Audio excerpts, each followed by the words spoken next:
Good evening, everybody. Welcome to the Bothell City Council July 15th meeting. If you all join us in the Pledge of Allegiance. I pledge allegiance to the flag of the United States of America and to the republic for which it stands, one nation, under God, indivisible, with liberty and justice for all. Perfect. We are a short one council member today. Deputy Mayor Del Spivey is absent and excused. Tonight, hopefully everybody's had a chance to look over the meeting agenda. Are there any changes, suggestions from council? Councilmember Sandberg. I would like to remove Agenda Bill 14114, which is the Lot L discussion from consent. Okay. And I would like to add 20 minutes to Agenda Bill 115, the Norman Partners Agreement. Okay. And I would also like to request an executive session to discuss real estate matters. And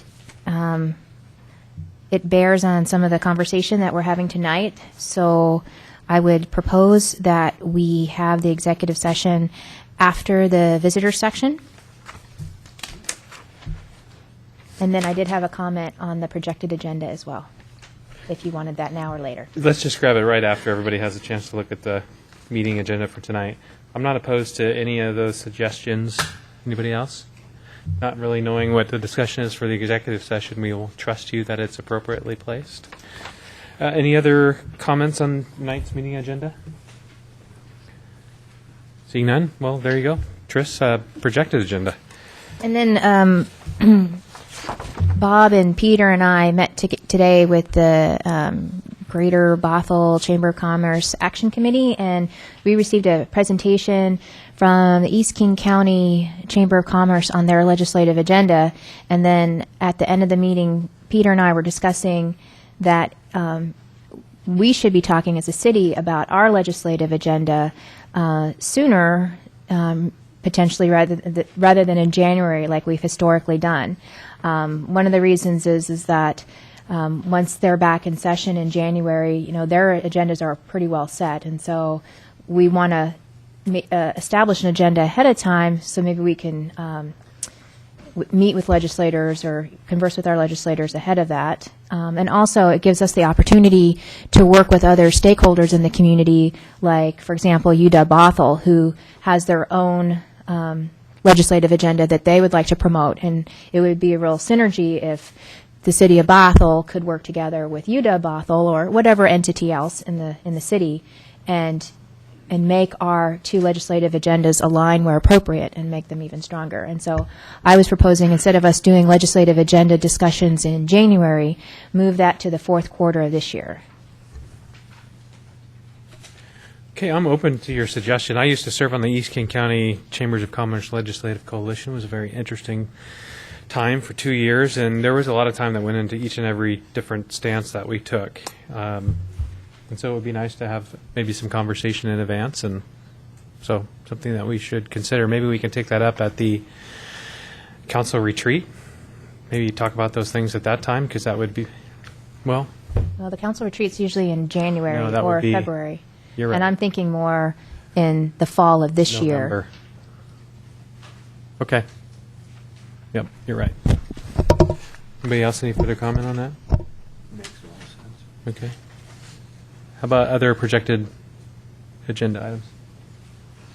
No? Seeing none.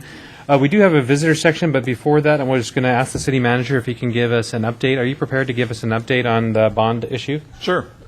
As you know, Mayor, earlier this week I sent out an email to council indicating that the bonds had sold for the city hall and that the interest rate as well as the annual lease payment, it was significantly lower, or will be significantly lower than what the council had authorized as part of the ordinance adopting, moving forward with the City Hall project on June 2nd. We received a strong credit rating from Standard & Poor's of a AA. Just in terms of numbers, what that meant, that credit rating and the interest rate that we received is a difference between a 3.77% interest rate versus the 5% interest rate, which was forecasted as part of the lease document. In terms of capitalized interest, it's a savings of just under $1 million. Financing period was projected to be 30 years under the lease payment plus the capitalized interest versus 25 years. So bonds maturing in 2039 versus 2045. And then the big number, really when you run out the entire term versus what was forecasted as part of the lease document compared to what we sold the bonds for with an earlier maturing date, was close to $23 million of savings. So very significant, and again, all prompted by the excellent credit rating, which is based on the city's current financial situation and the fiscal outlook that S&P forecasts for the city. Excellent. Well, thank you, City Manager. I really appreciate the update. Thank you for your extremely hard work and your teams, and Tammy and your team as well, which you always like to recognize. It's a big deal. And thank you for council and several decisions that were made in the past to get us to where we are today. So thank you, everyone. So we do have a visitor section. I do have 3 sign-up sheets. I'll look for further hands from the audience here in just a second. But we do allow for 3 minutes of time for anybody who would like to address questions or comments to the council. And the first I have is a Greater Bothell Chamber of Commerce, Mr. Amundsen. Very good to see you, Dale, as always. Thank you, Mr. Mayor. I appreciate that. I am Dale Amundsen. Lady and gentlemen and Mr. Mayor of the council, appreciate that.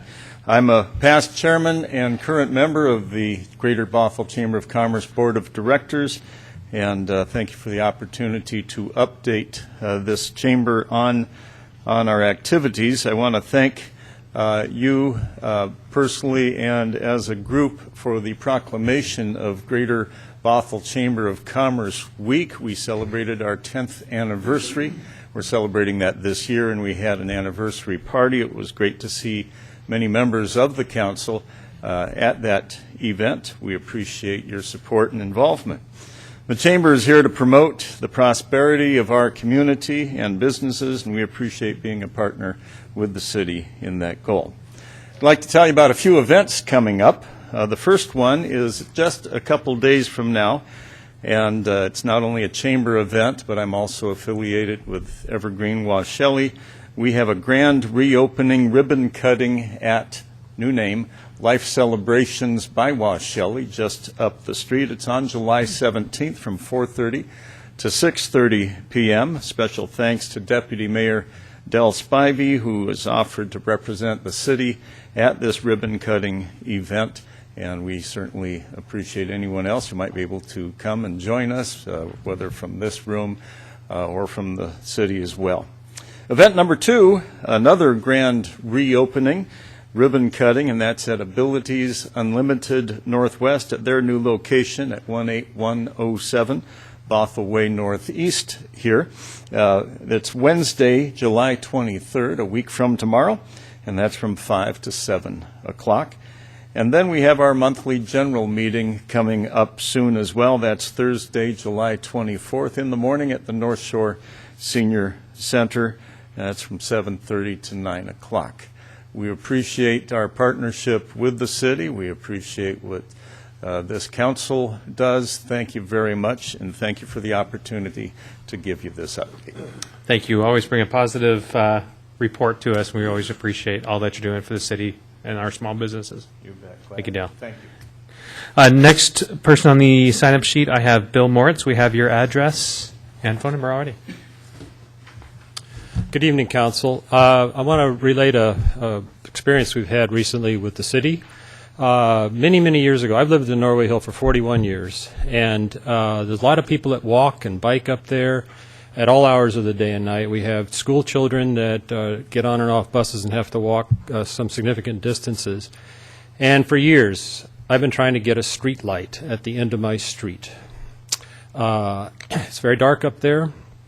We tried for years, and I kept being told no. One of my neighbors picked up the charge, and last year he ended up at a dead end. At the North Shore Open House, North Shore Junior High Open House, I spoke with Erin about it, and she said, well, send me a note. And I did, and the next thing I know, Nick Stroop is on it, Timothy, is it Lou? pronounce his name. He's on it. Aaron is on it. And today, we have got lights going up over almost the entire length of the Norway Hill Road. And I really appreciate the effort that Erin and her crew put in, because we had some issues among the neighbors. We worked it out with the staff. They were extremely cooperative, and I have to say, great customer service. My only regret is today, when I came back from a bike ride, they were working on the pole just a little bit east of my house, and I hung around to see the light that I'm most interested in go up, and the crew said, "Oh, well, we're going to do that tomorrow." So I went home. My wife was on a walk at that time, actually. She came back and said, 20, 30 minutes later, she said, "Your light's up." I said, "What do you mean? It wasn't supposed to happen until tomorrow." Well, it was up. So even though I didn't get to witness it, I do want to commend the Public Works Director and her staff for a fantastic job. Thank you. Great. Thank you for your comments. Next sign up on the Sandy Gwen. Nice to see you, Ms. Gwen. We know where you live. Nice to see I know where you live, too. I know you do.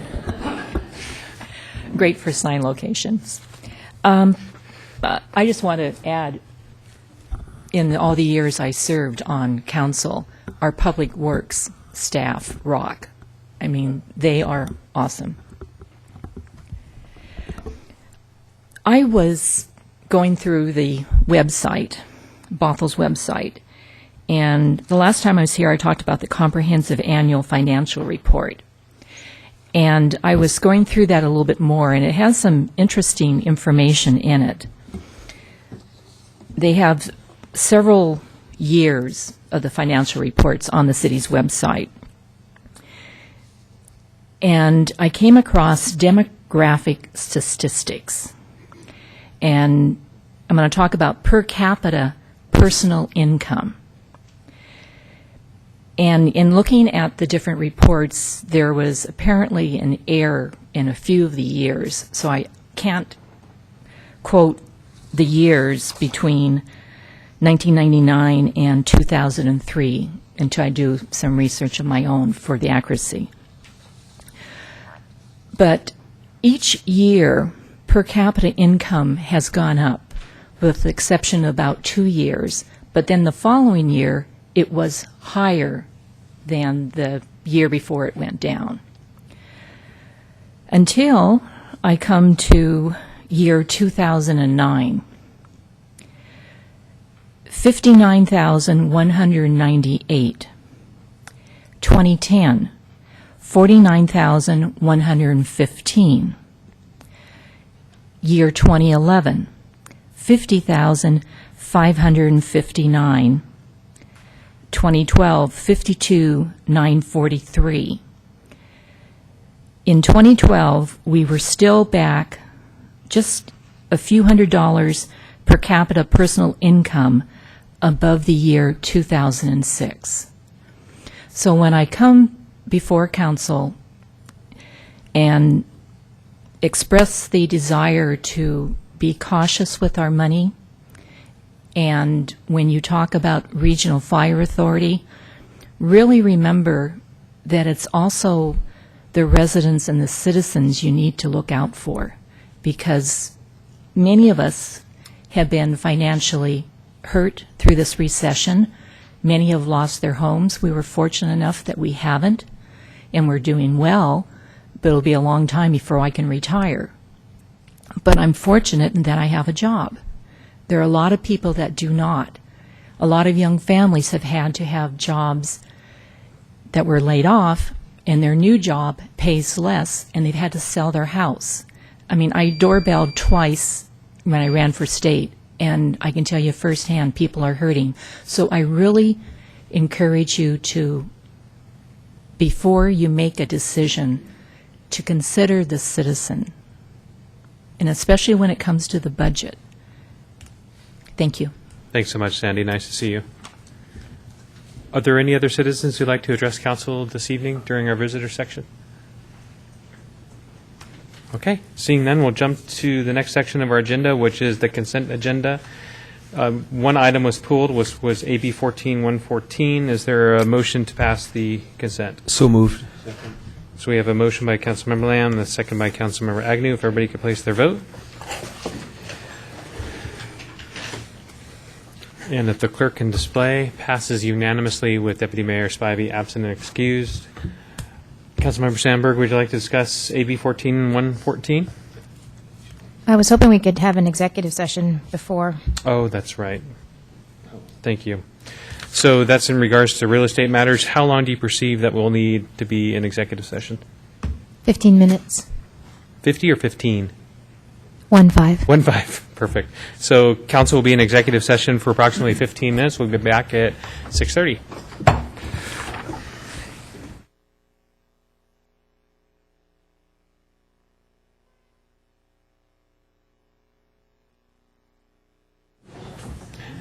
There we go. So City Council is back in session from our executive session discussing real estate matters. We are on AB 14114, which was pulled by Councilmember Sandberg. Do you have comment?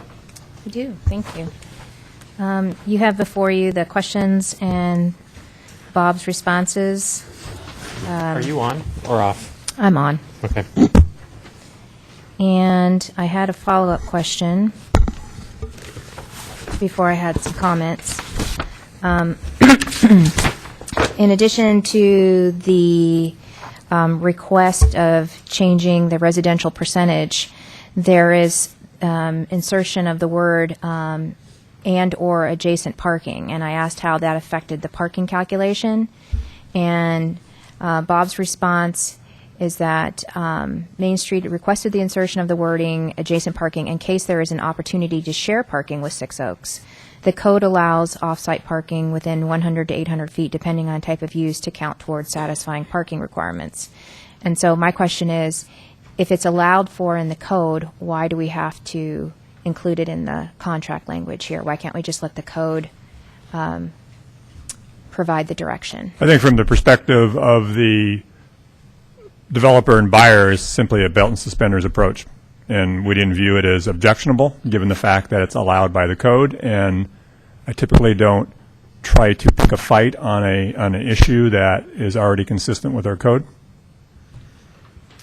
All right. And then, so Lot L has Popkini Boulevard right-of-way frontage. And so it doesn't seem to me that in this agreement that they're paying for the right-of-way improvements for that frontage. And so I just wanted to clarify that answer of yours. Well, they are paying for frontage on Popkini, Well, it just says in the agreement Popkini Way. they're paying. I just read the multi-way boulevard frontage improvements. But if you can point to me where they're paying for Popkini frontage improvements. Okay. Give me a moment to, if you have another question, I can try to search through the document.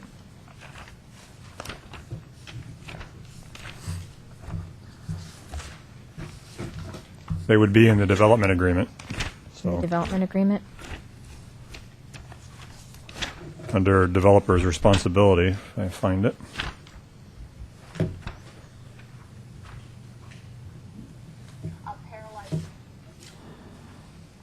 Are you watching the news up there? Yes. I watched it earlier, too. I hope it wasn't during the visitors' center. So Exhibit E describes the developer roadwork. Do you know what page that is? Not yet. Looks like page 194 of 272.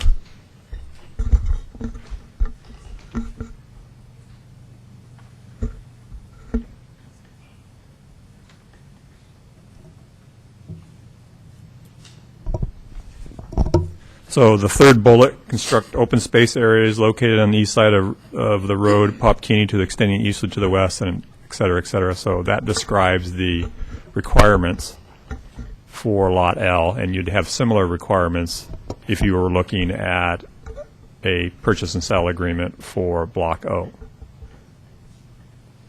So when it says it's going to construct the open space areas. That is defined. That's also the hardscape as well as any softscaping that would be applied on that side of the roadway. We have assigned, strategically, we have assigned the cost of building the roadway to Block O. So The roadway and the sidewalk, or on Block O's frontage, yes. So the entire roadway width, as well as the frontage that abuts Block O, will be the responsibility of the Block O developer. okay. Block L, the responsibility is from the roadway curb to the back of its, or to the front of its building, effectively. Okay. All right. So I had a couple of concerns about this. First of all, Well, are we having questions, or is this debate or deliberation? Because I'm ready to move the action and have a debate. all right, you can move the action. I'd like to move AB 14114, and then I'd like to speak to my motion. Second. And I'd like to make an amending motion when. Well, after I'm Councilmember done Lamb, you speaking. have the floor. So we've had an opportunity tonight to hear from our city manager and to hear some discussion on an item which is a revision to a purchase and sale agreement with Main Street Partners X LLC for Block L.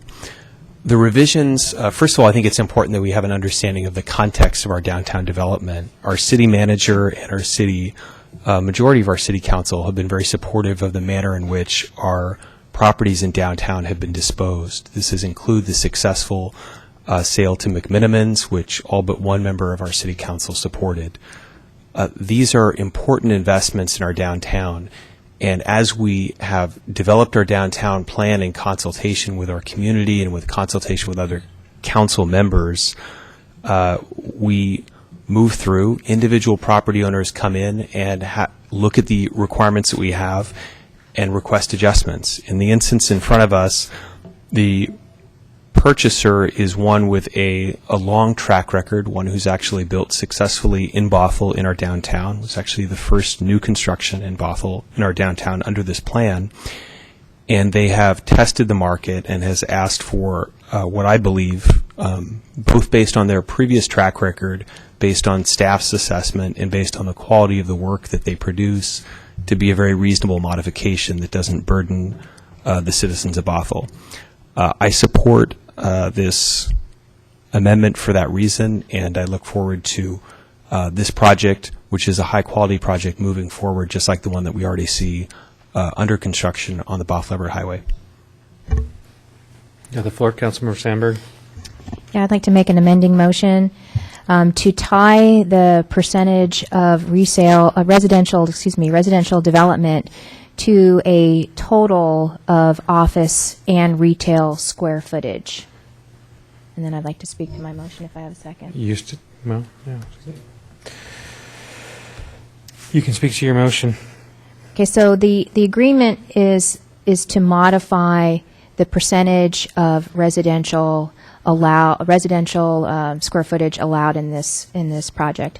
And I am in support of a project going in on Lot L. But I feel that we went through very careful consideration in the downtown master plan to make sure that we got a healthy mix of residential, retail, and office professional. And I think that the direction that we've had so far with our downtown development has been very residential heavy. And so I feel it is important for us to take this opportunity to not only encourage, but require through this agreement a healthier balance of residential to the other two components of office and retail.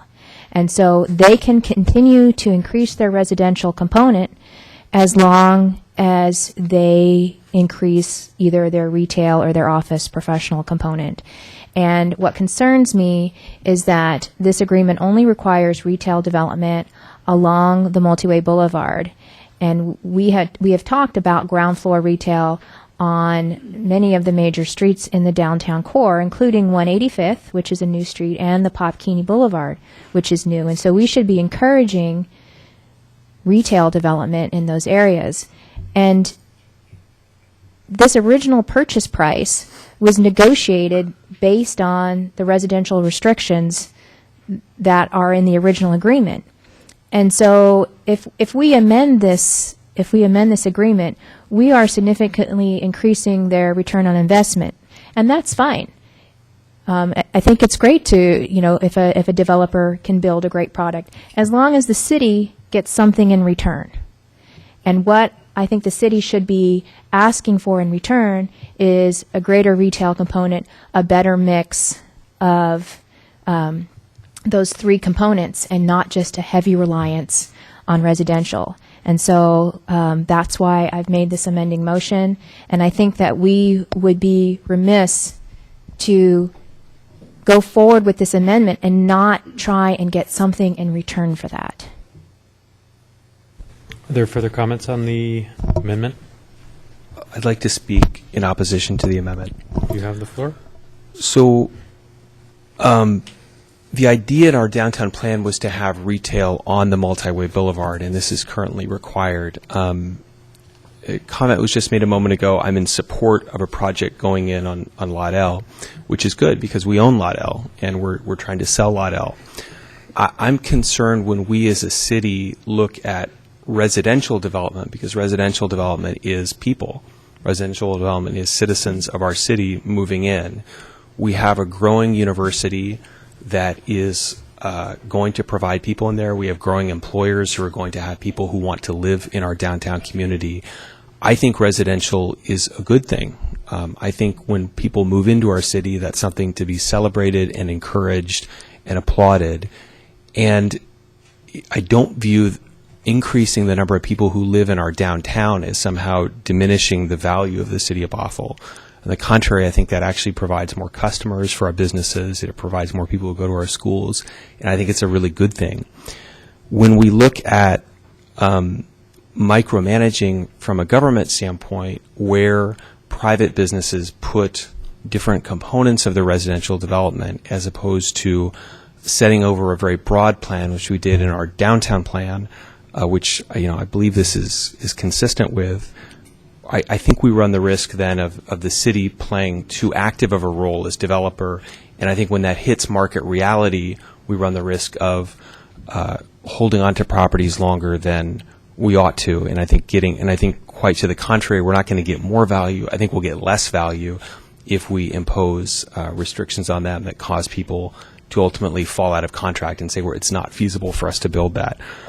I think our main concern should be getting good quality development, and I think in the case of this developer, we have a great example of a strong residential development with quality materials that looks very attractive, that's actually bringing in some great things to our city. Main Street Properties is bringing in the same proprietors who run Il Bistro, which is a great Italian restaurant in downtown. That'll be on Bothell Everett Highway.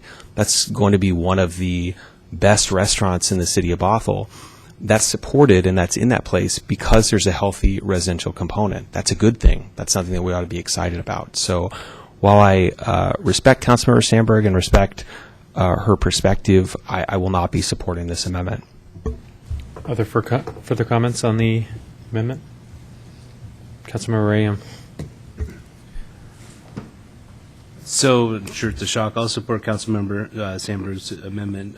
But a couple of things I think need to be pointed out. There's a few statements made, and it's pretty important to understand that buying up 20 acres from the school district as a government, that does put us quite frankly very much involved with private development. So to say that we should just kind of keep our hands off at this point because we have we shouldn't have an opinion about what goes in there, I think is pretty ridiculous. When you go in for 20 acres of property and you sell it off to private development, you have every opportunity to get in there what you want. The other thing, too, that was mentioned, and I didn't hear this at all in what Councilmember Sandberg was saying, but, being negative about residential increases is not what she was talking about. What she was talking about is making sure there's commercial property down there for people that live there. There's plenty of residential that's going to go in, so they have places to go shop close to home. That's the whole design around having the first floor to be commercial and residential above it. So what Councilmember Sandberg is saying is she's trying to implement trying to keep us in our purchase and sale agreements in line with what the vision was. So I will support her motion. Are there further comments? Councilmember Evans. Thank you. I appreciate those comments. I think the first thing to point out here to me is I'm concerned about what's best for the city, and as we all are, I'm sure. There is no change in the purchase price for this property. That's not an amendment before. It's an amendment on the use. And apparently this developer, which has been stated, I think, is probably one of the best developers in the region, if not in the country. They've done a lot of development around the area. I think they know what it works better in their development scenario. And so I trust them. I trust the judgment of the staff, the city manager and his staff who negotiates these agreements and these types of things as they're very close to what's going on in the market and working with the developers. So the recommendation here is to approve this amendment, and I will be supporting that. To me, residential, and I understand the comment that, we bought these 20 acres for downtown, and we are involved in the development of what's going on and things, and that was a great vision that we had, fortunately, and I think it's going to be a great thing for our city. But that changes and evolves as it develops. We've made changes all along the way, and we've had to increase things or decrease things, whatever the case may be, to make it better. To me, seems like a minor adjustment. And I guess the most important thing to me is I've had many people tell me, I can't wait to move downtown Bothell. I've lived in Bothell all my life. I have my home up here, but I'm getting to a more mature age in life, like myself, that they want to move downtown. And if this will provide more residential development opportunities for the public to move down here and enjoy life, I think we've got a good developer. We're not changing the dollar value.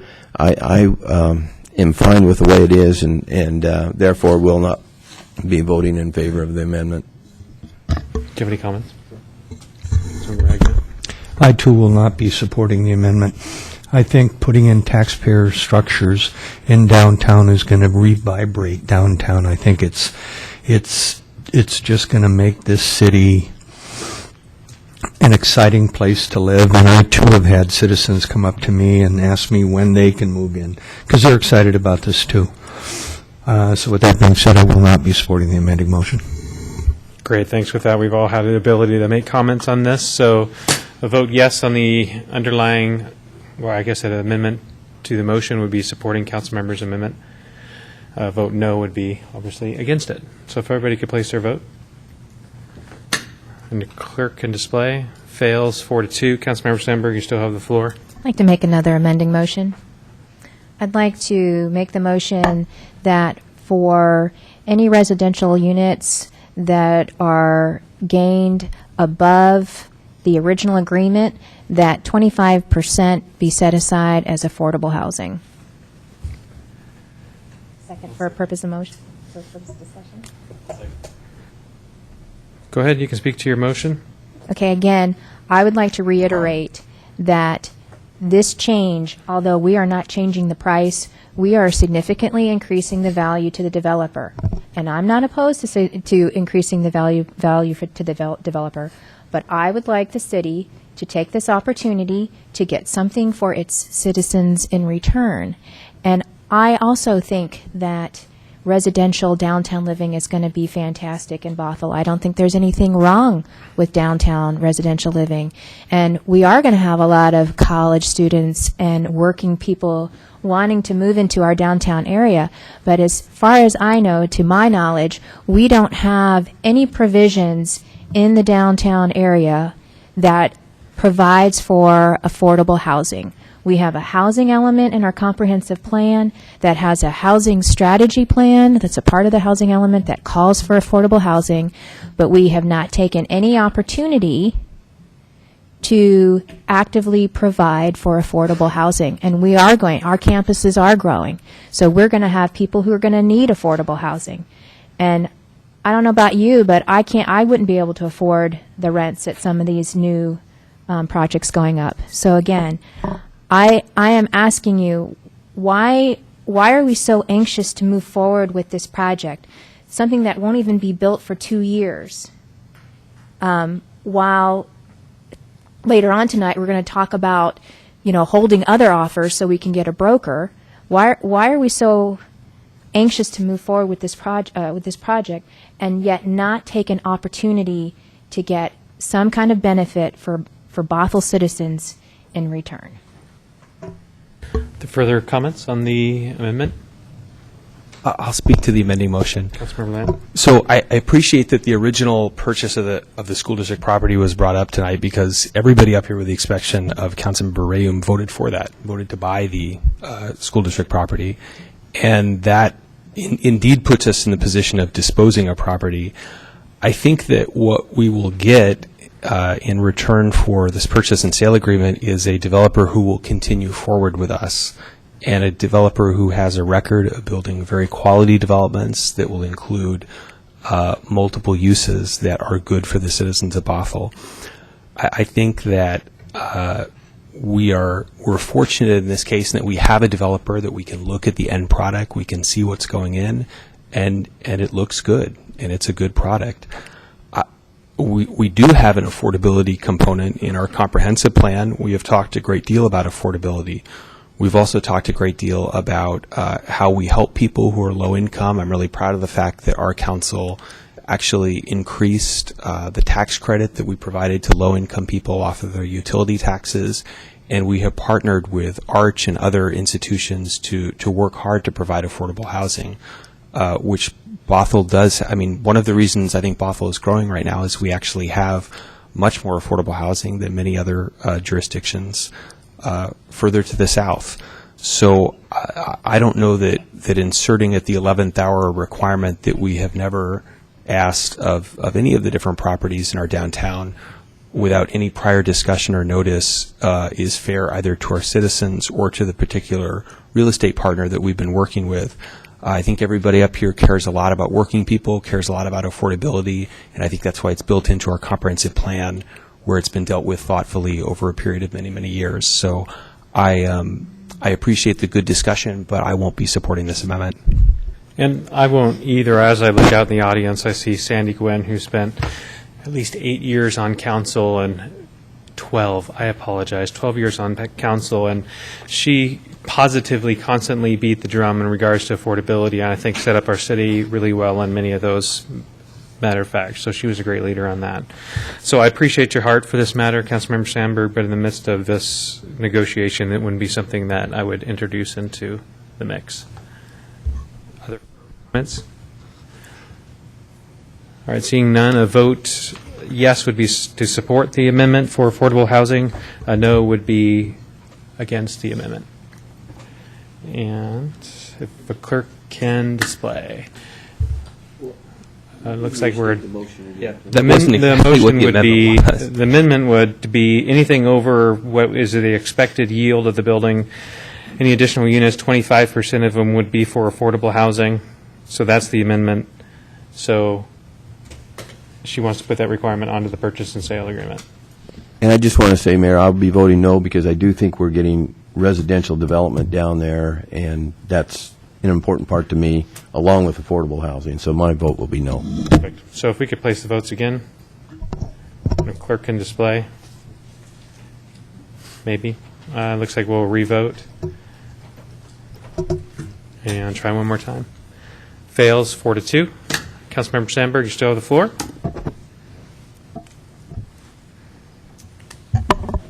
I have no more amending motions, but can I speak to the main motion? You certainly can. I will be voting no. I think Main Street is a great partner. They've developed a very attractive project in Six Oaks and the 104. But I feel like we've missed some opportunities that we could have taken with this amendment. It's only 11th hour because it's brought up again. I don't know why because it's brought up tonight. I mean, it's this original agreement is only 4 months old for a project that can't even be built for 2 years because we have to wait for the Horse Creek improvements to be built. And so why we are rushing to an amendment after Main Street spending 4 months looking for potential office tenants doesn't make sense to me. And if the response was, well, they might walk away, well, we're hiring presumably in an upcoming agenda bill, a broker who is going to be marketing other properties for us. And so I don't really feel compelled to change the agreement after 4 months and then to give them such greater value with nothing in return. And I mean, yes, the something that we will be getting is a high-quality product, but we could be getting a high-quality product with additional revenue-generating retail, with specific affordable housing, as opposed to a promise that the market is going to provide affordable housing. There are things that we could get from this deal that we're leaving on the table. And so for that reason, I'm voting no. Okay. Are there further comments on the underlying motion? We've had comments by Councilmember Lamb and now Sandberg.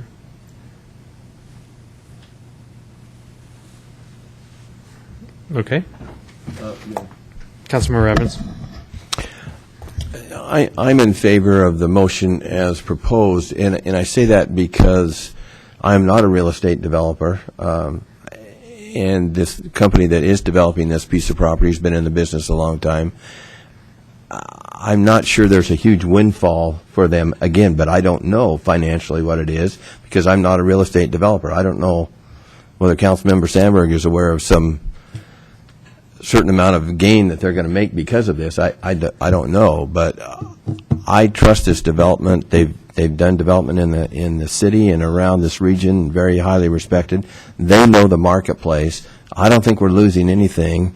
We're getting potentially additional residential development. So I don't know. I just don't see the big concern over this. Really, I think it's a good product, a good company, and I'm anxious to have them move forward.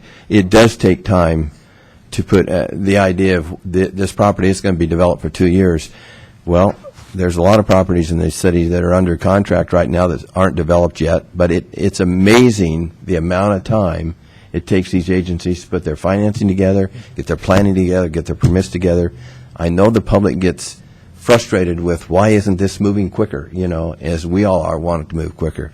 But it takes time for these. I guess if I've learned anything in my time here, is if all the additional steps and things that these developers have to go through, and they're putting a lot of money on the line, and they need to get the best return and make it a good investment. So I specifically trust this company. It was somebody we hadn't dealt with before, but we know well of them, and I wish it could happen sooner, but there's a reason it's going to take 2 years. And they'll get it done. And I trust their judgment on this. I'll be voting for the motion. I appreciate your support for the developer who does have experience in Bothell, built at least 2 large buildings and a lot of single-family homes. My trust goes in our city manager right now. Bob, thank you so much for your negotiations on this. And obviously, having reviewed this document, I see that you have negotiated well on behalf of the city. I don't get too concerned if there's going to be an extra yield for the developer in this. I mean, in negotiations, you try to make sure that both sides are successful in it. That's good negotiations. If both walk away feeling it was a little bit painful, but yet both are willing to sign the agreement. I believe that we got what we wanted with the city, and so if we got what we hoped for in the sale of the property, then we are victorious and successful on behalf of our citizens. So I wouldn't get concerned if the developer is going to make an additional $40,000 or $50,000 if we've made what we want on the sale and able to move forward on the city and ultimately see a vision move forward. So I'm going to be voting in support of the motion made by Councilmember Lamb and ready to move forward. So I believe only 2 have not made comment. Councilmember Agnew and Rayum, do you have comment, or would you like to go to the vote? No. So if everybody could place their vote, and a vote in an affirmative would be for the recommended action made by Councilmember Lamb, seconded by Mayor Freed, and this would be to authorize the city manager to execute the proposed First Amendment to the purchase and sale agreement and the proposed development agreement for Block L with MSPTX LLC, all in substantially the same form as presented. Everybody could place their vote. The clerk can display. It passes 4-2 with Councilmember Spivey absent and excused. Let me just orchestrate myself. So, a point of personal privilege. Councilmember Sandberg, during the conversation on this item, Councilmember Lamb accidentally hit a button on his phone, and you asked if he was watching the news. Just to let you know, we've both been on pins and needles, and I want to give you information so you know, because the banter wasn't positive, I don't think. So a good friend of mine and brother-in-law to Councilmember Lamb, and I don't know if I'll be able to make it through what I'm going to say, but I'm going to try, was in an accident in Hawaii about a week and a half ago. He was playing in the waves with his kids, and a wave came from behind him and hit him and drove him headlong into the sand and paralyzed him. And so we've all been on pins and needles, literally checking Facebook, probably by the hour, you probably by the minute. And so he was on Facebook and accidentally hit a button that was a voice of a news report from King 5 today in regards to trying to raise money to bring home with Councilmember Agnew. Councilmember Agnew's wife, Chris, has been incredibly supportive of. She's an amazing person, and so our heart is with them. And I know if you knew that, you wouldn't have said what you did. So I wanted to just let you know. So for citizens who know Todd and his heart, he's an amazing man, and our thoughts and prayers are with him. So we don't get distracted through visitors' comments. It was just an accidental touch on a screen trying to get an update. Well, I'm very sorry for the tragedy that's occurred in your family. Thank you so much. I appreciate that. So the next item on the agenda was requested to go from 15 minutes to 35 minutes, and that's AB 14115. Consider authorization of real estate listing agreement with Norman Partners for blocks A, E, F, and G, and O. City Manager Stowe, thank you for joining us this evening, as you always do. Thank you, Mayor, and good evening again, Council. I'll be brief so you can get right into your discussion and maybe accelerate the time frame that you've established.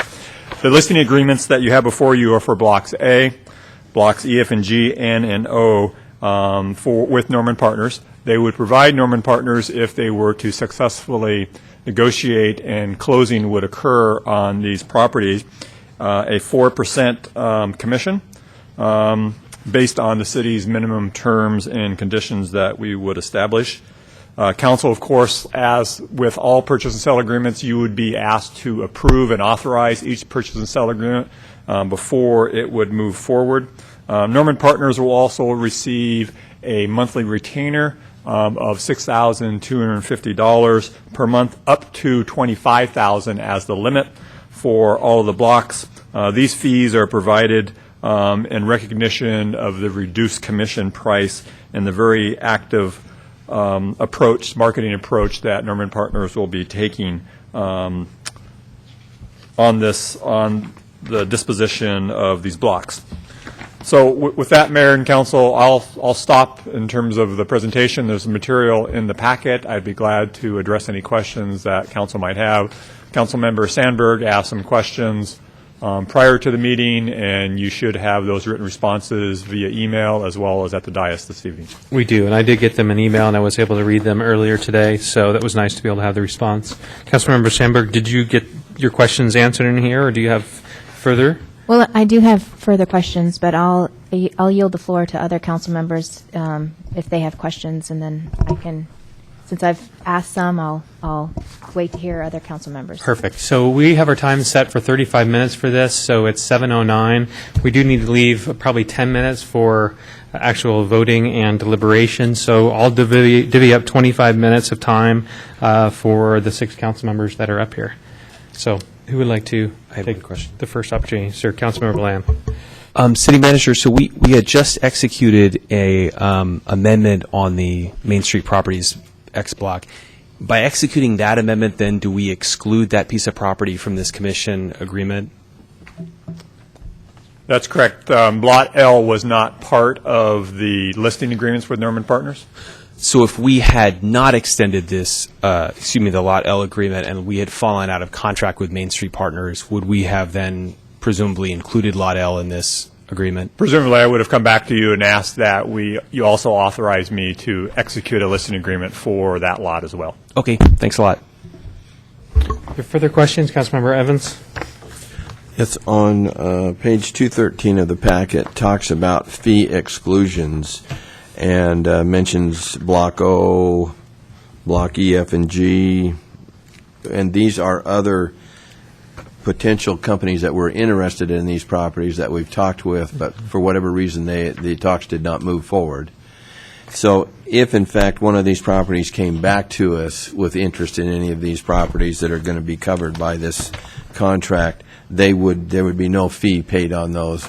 Is that correct? Am I reading that correct?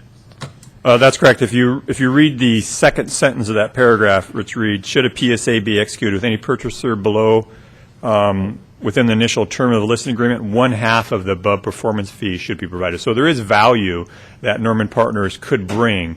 However, I've spent considerable time with each of these potential purchasers, and that was part of our negotiations, that simply because we weren't able to develop a PSA, there needs to be a discount from the commission fee, but nonetheless, Norman Partners still could bring value by being able to develop a PSA with these individuals. But it'll be 1/2 or 2%. So chances are these companies aren't coming back. You've pretty much exhausted your discussions with them, but if they do, they come back at a discount to us through Norman Partners if, in fact, they were to get involved in it. That's correct. Okay, thanks.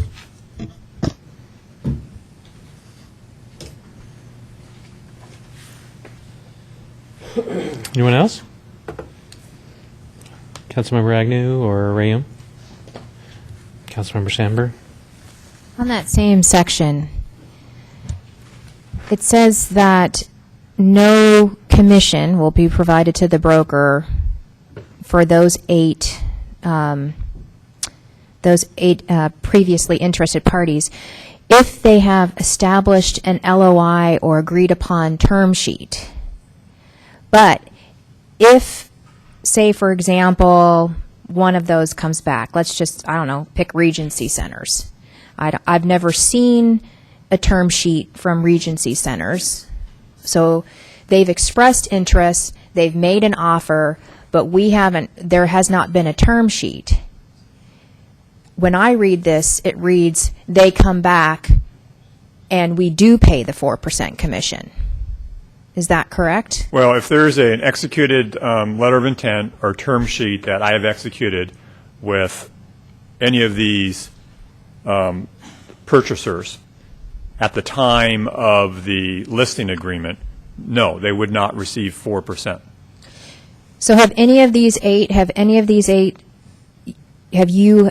either established an LOI or agreed upon a term sheet for each one of these 8 purchasers, potential purchasers? Main Street Properties had a PSA for Block O previously. It's no longer current. Polygon had one. Bartels had a LOI previously, no longer current. It's expired. So there are no current LOIs, I think is your question. There's no current LOIs or term sheets by any of these developers. But there was previous interest, whether it resulted in an LOI or a term sheet, which I'm questioning whether we should pay our broker a commission to a purchaser who has already expressed interest in the property. I mean, their purpose is to market the property. The potential purchaser has already expressed interest. Why would we, because we didn't establish an LOI or a term sheet with that potential purchaser, why would we allow ourselves in this contract to pay a 4% commission? Well, it wouldn't be a 4% commission in that regard. It'd be a 2% commission. Anyone on this list, first of all, remember, if there's a current LOI or term sheet, there is no commission that's paid. I'm not sure that that's exactly what that says there. Well, it says no fee shall be provided under the first sentence to which owner has established an LOI or agreed upon term sheet prior to the execution of this agreement. That's pretty clear to me. The second sentence, should a PSA be executed with any purchaser below with an initial term of this listing agreement, 1/2 of the performance fee shall be due to broker. And what I heard you say, maybe 4 of those 8 potential purchasers have previously engaged in an LOI or a term sheet. Right. The other 4, we haven't gotten to that point. And so that purchaser could come back to us. Norman Partners going to say they never established an LOI, that we didn't agree upon a term sheet, this hasn't been executed within the initial term of the listing agreement, we want our 4%. I disagree. Any purchaser that comes back on these blocks would receive a maximum a 2% commission. Okay. If there is a term sheet or LOI, which there is not, just because there had been one previously, it's not triggering the exclusion of a commission. I mean, again, this is based on my belief, my recommendation that there is value, even though we have spent time with each of these potential purchasers, we weren't able to develop, for any number of reasons, a successful agreement that worked for both parties. If Norman Partners is able to facilitate that agreement in the future, they should be due a commission. But in my view, they shouldn't receive the 4% commission. They should receive half of that, given the legwork and the focus and the effort that the city's already put forward. And that's what this is attempting to accomplish. Okay, thank you. Is the way I read it, the length of the agreement is 21 months? The listing agreement would be that period of time, yes. Okay. That's all the questions I have. Perfect, thanks. And nobody else had questions? Good. I appreciate the conversation on this, Councilmember Sandberg. I actually entered in a similar agreement like this with what you call a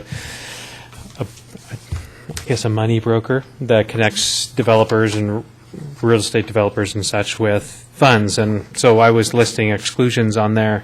And interestingly enough, one of the groups I've worked with in the past that hadn't been currently worked with was one that financed probably one of my largest developments, a 139 lot deal.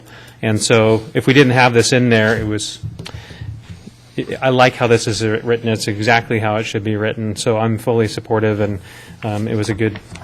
it turned out well for me in a prior agreement. So I'm glad to see that it's in here. So everybody's had a chance to comment. I'd move the recommended action. Okay. So we have a motion by Councilmember Lamb and a second by Councilmember Agnew. Is there discussion on the motion?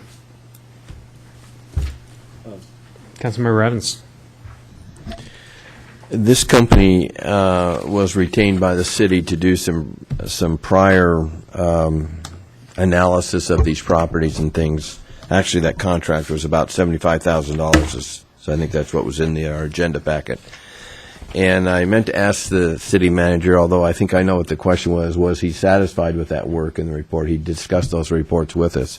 I'm assuming that he was satisfied with that and that the work was good work, because he, again, is recommending this contract. So we have had experience with this company. They've done good work for us in the past. So this is actually phase 2 of the original contract, which we did phase 1, and now we're doing phase 2, which is the listing part of it. So I will. Has there been a motion? There's been a motion by Councilmember Lamb, second by Agnew. I will be supporting the motion. Thank you, Councilmember Evans. Further comments? Councilmember Sandberg. I'd like to make an amending motion. Okay. Got my pen ready. I can speak to my motion. Okay, my amending motion is that regarding the 8 excluded parties shown on page 213 of the agenda packet, that we pay a flat fee per industry standard for the services rendered on those properties, rather than a 2 or a 4% commission. Can I make an inquiry of the There's moving no party? second yet. Okay. So we have a second. Do you want to speak to your underlying motion as requested? Can I make a point of inquiry on that? When you say that it would be a flat fee, what is the flat Industry fee? standard. That was my. I only had the opportunity to consult with one expert in the field, and they indicated to me. And who was that?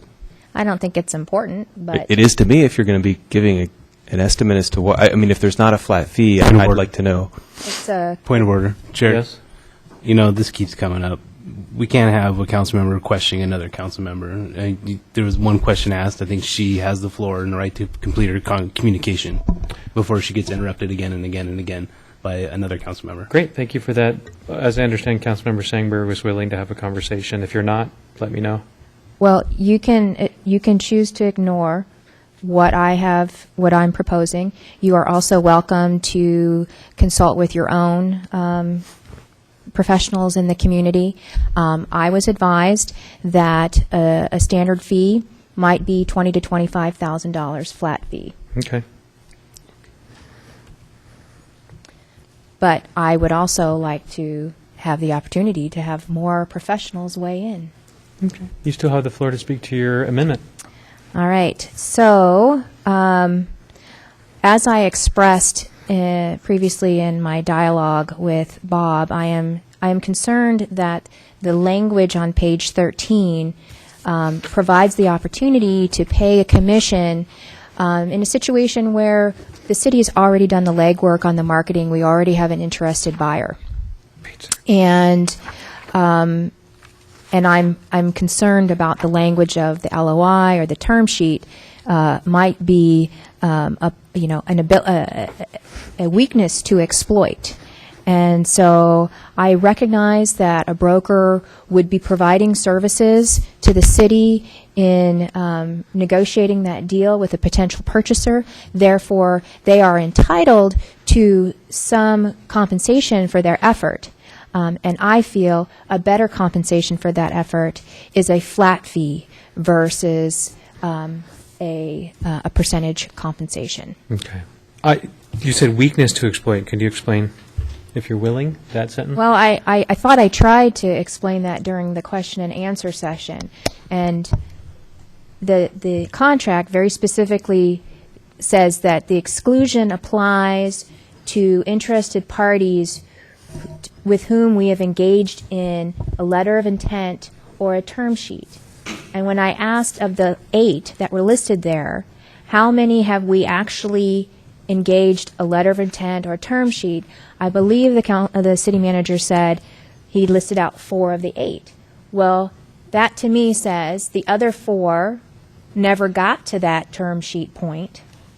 If for some reason, after we've told them we're not interested in your offer, they want to come back and make an offer after we've entered into this agreement with Norman Partners, to me, when I read it, it says we have to pay Norman Partners a 4% commission to essentially, we're paying them to market a property that we've already done the legwork on. Just a clarification, it's not 4% they get paid, it's 2%. But, okay, or 2%. Okay. And so my point is that, and when you look at the 2% is when the PSA is executed below within the initial term of the listing agreement. So that's still, in my mind, if those 4 of the 8 never got so far as a term sheet, it's like a clean slate for them. They get to come back in, and Norman Partners will say, according to this agreement, they're new. They're new to the city because they never did the LOI or the term sheet. So I want to compensate them for their efforts, but I don't feel we should be paying a percentage commission on that. And that's my amending motion. Okay. Is there a further conversation on the amending motion? I'll speak. to the amending Councilmember motion. Agnew, or Graham? Go ahead. I'm not entirely clear on the amendment. So is there language that you're proposing for the amending motion? Yes, that for the 8 excluded parties shown on page 213, that a flat fee per industry standard, $20,000 to $25,000, that we could, I don't know if it's important to insert that number now. We could get that industry standard and come back to this in September, but have a flat fee paid to Norman Partners for the services that they render in completing the deal, the purchase and sale agreement. So just for clarity, Councilmember Radium, you did second the motion and you didn't understand it. So for me as a chair, I really have a difficult time with that because you often will second something for sake of conversation. It would be best if you're going to second something to understand what the motion is about. Is that a fair statement? Not really. I mean, you can second a motion for the sake of conversation. Do I need to explicitly say that to make you comfortable, or? I think it's pretty fair in the course of a meeting that if you're going to second something that you would understand what you're seconding. I understood what she said. I seconded it to hear her speak to her motion. Okay.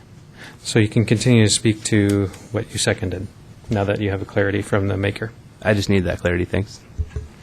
Is there further conversation on the amendment? Yeah.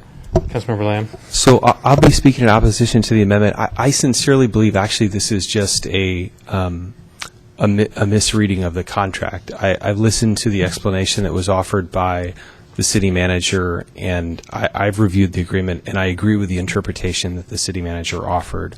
I also listened to the interpretation that was offered by Councilmember Sandberg, and I believe that it's mistaken. I think it's sincerely mistaken, but I believe it is mistaken, and so I won't be supporting this amending motion.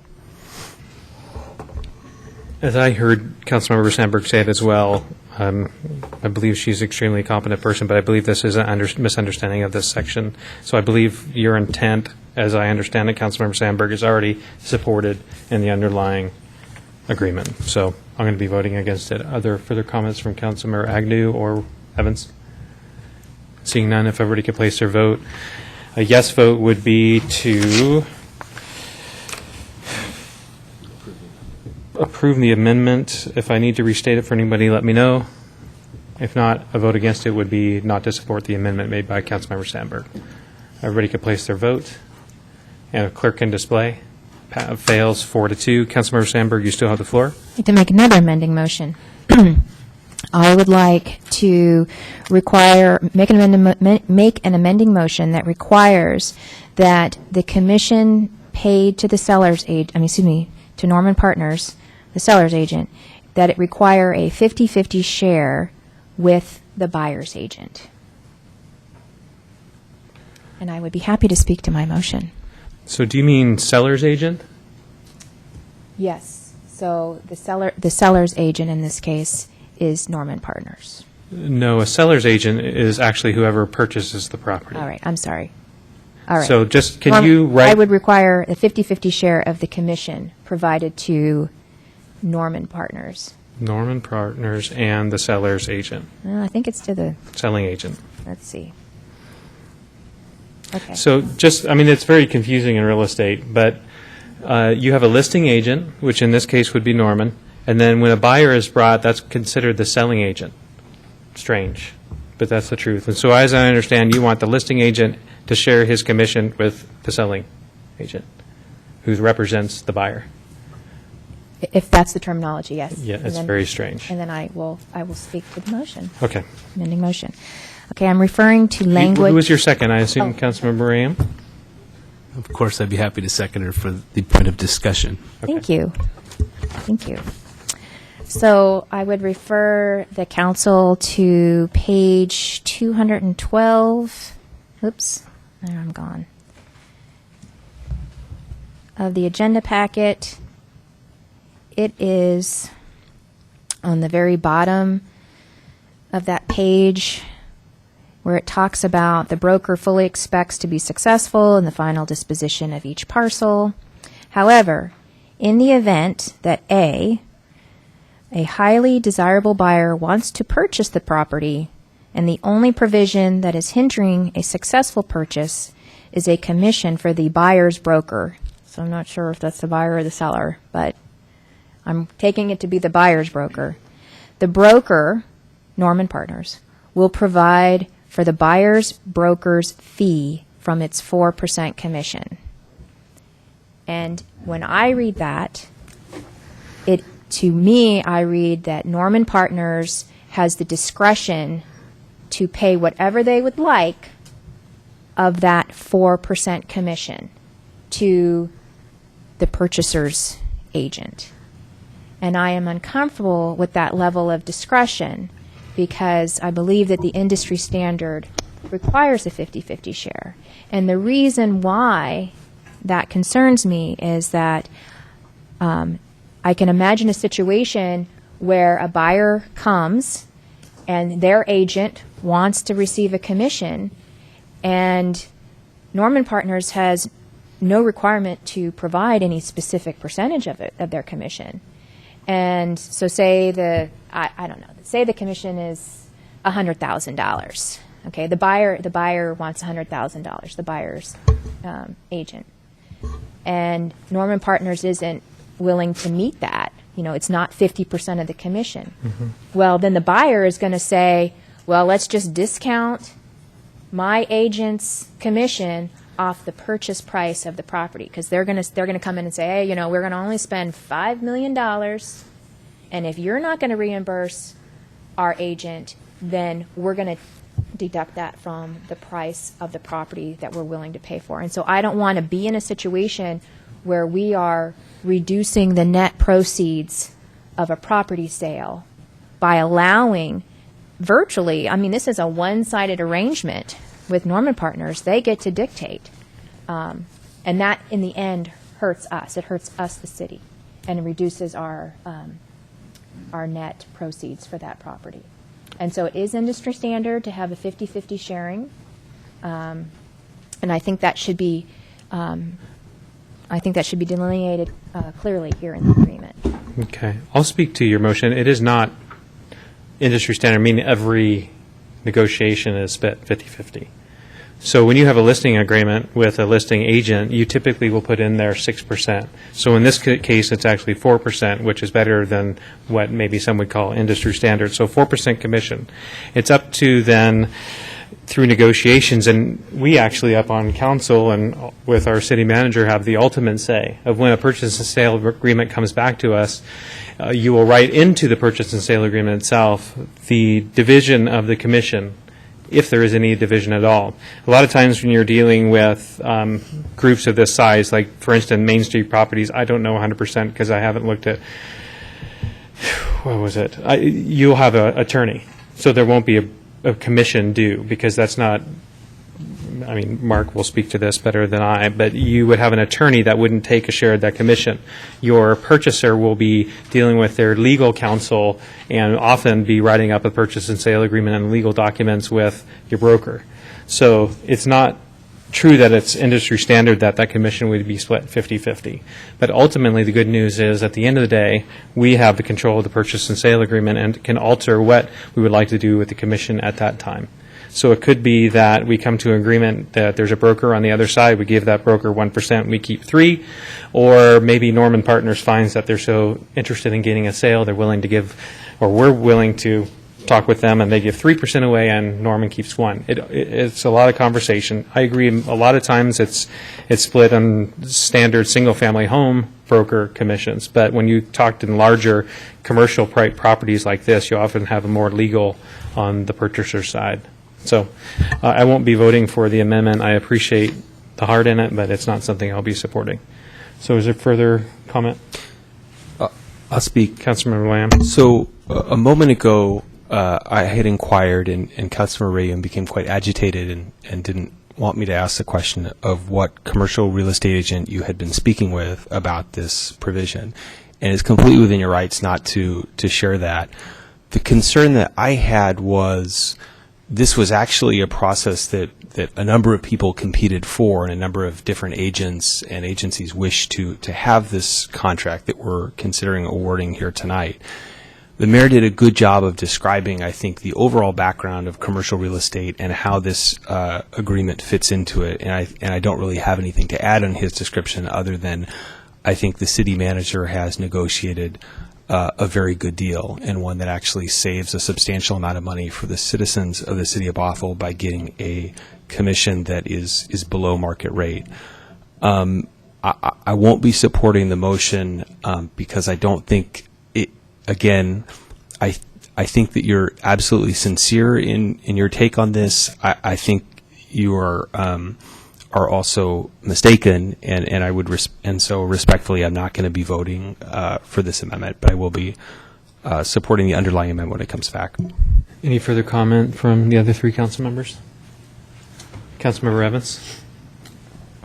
Well, I am learning a lot about real estate, but there's a lot I still don't know about it. So it's my understanding it's all negotiable, the fees and those types of things. And that's why we have a staff and a city attorney to negotiate these things. I have not talked with any real estate people to know what's flat and what's the right percentage of that type of thing. I don't know. That's why I rely on the experts that we have on staff to do that, and I trust that the information they're giving us, I do think their best interest is for the residents of the city and for us as a whole, and in that case I'll be voting no, and I will support the main motion.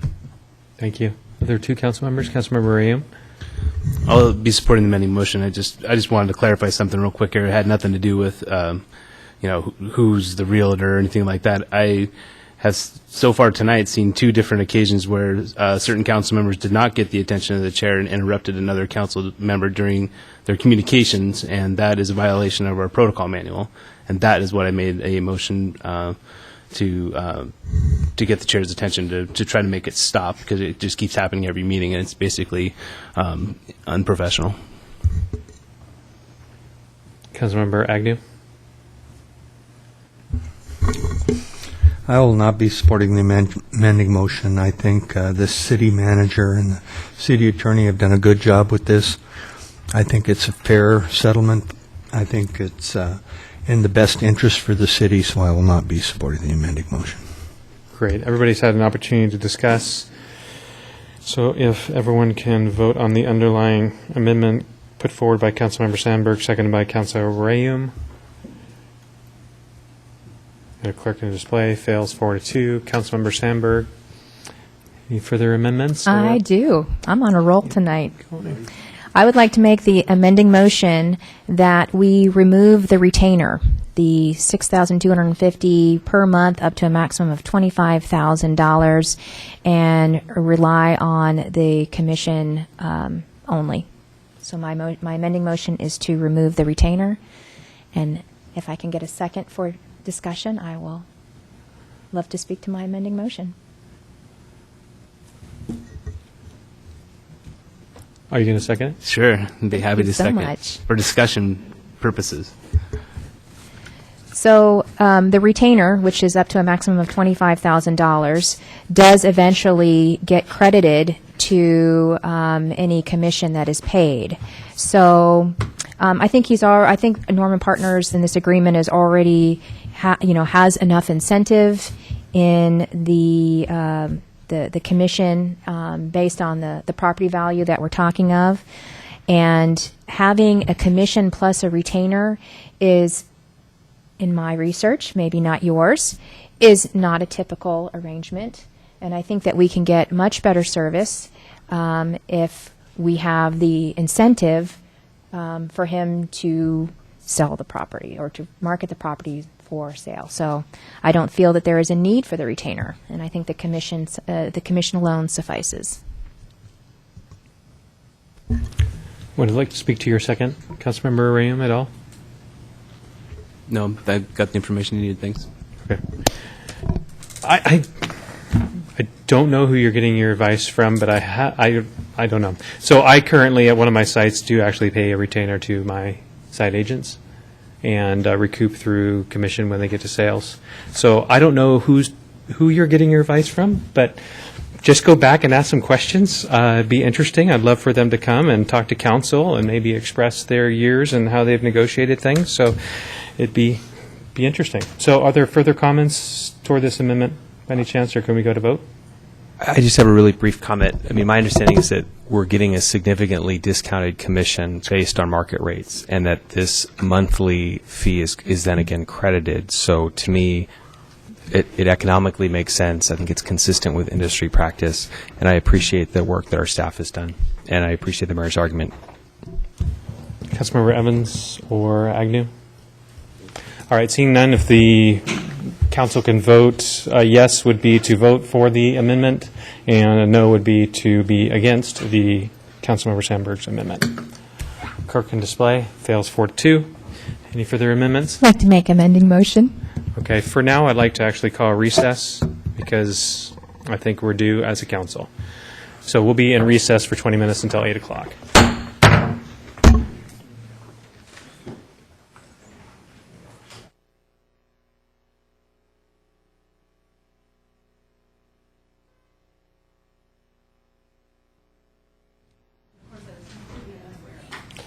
So Bothell City Council is back from a short break.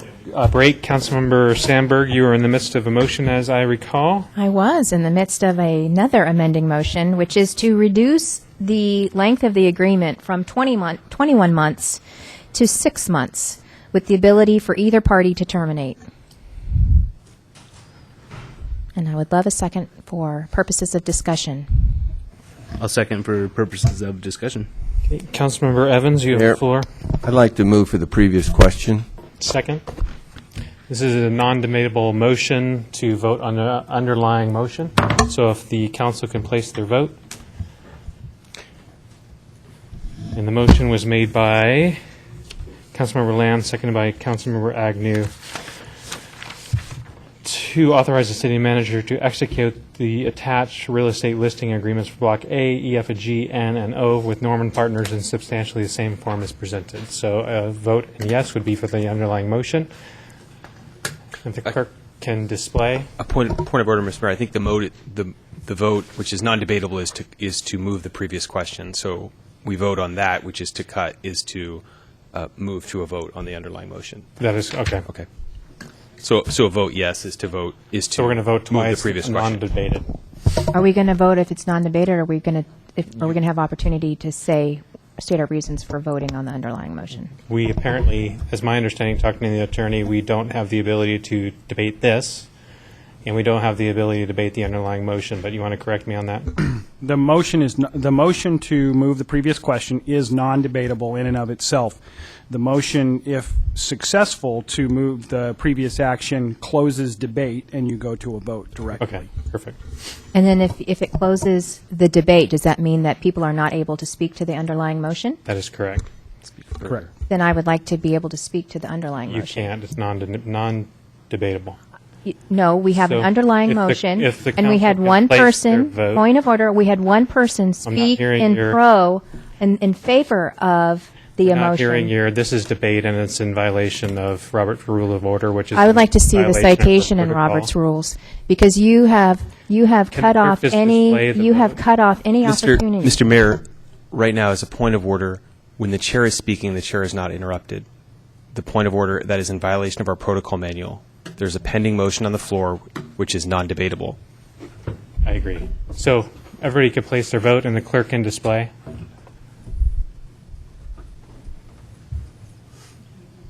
Try again. Everybody can vote again.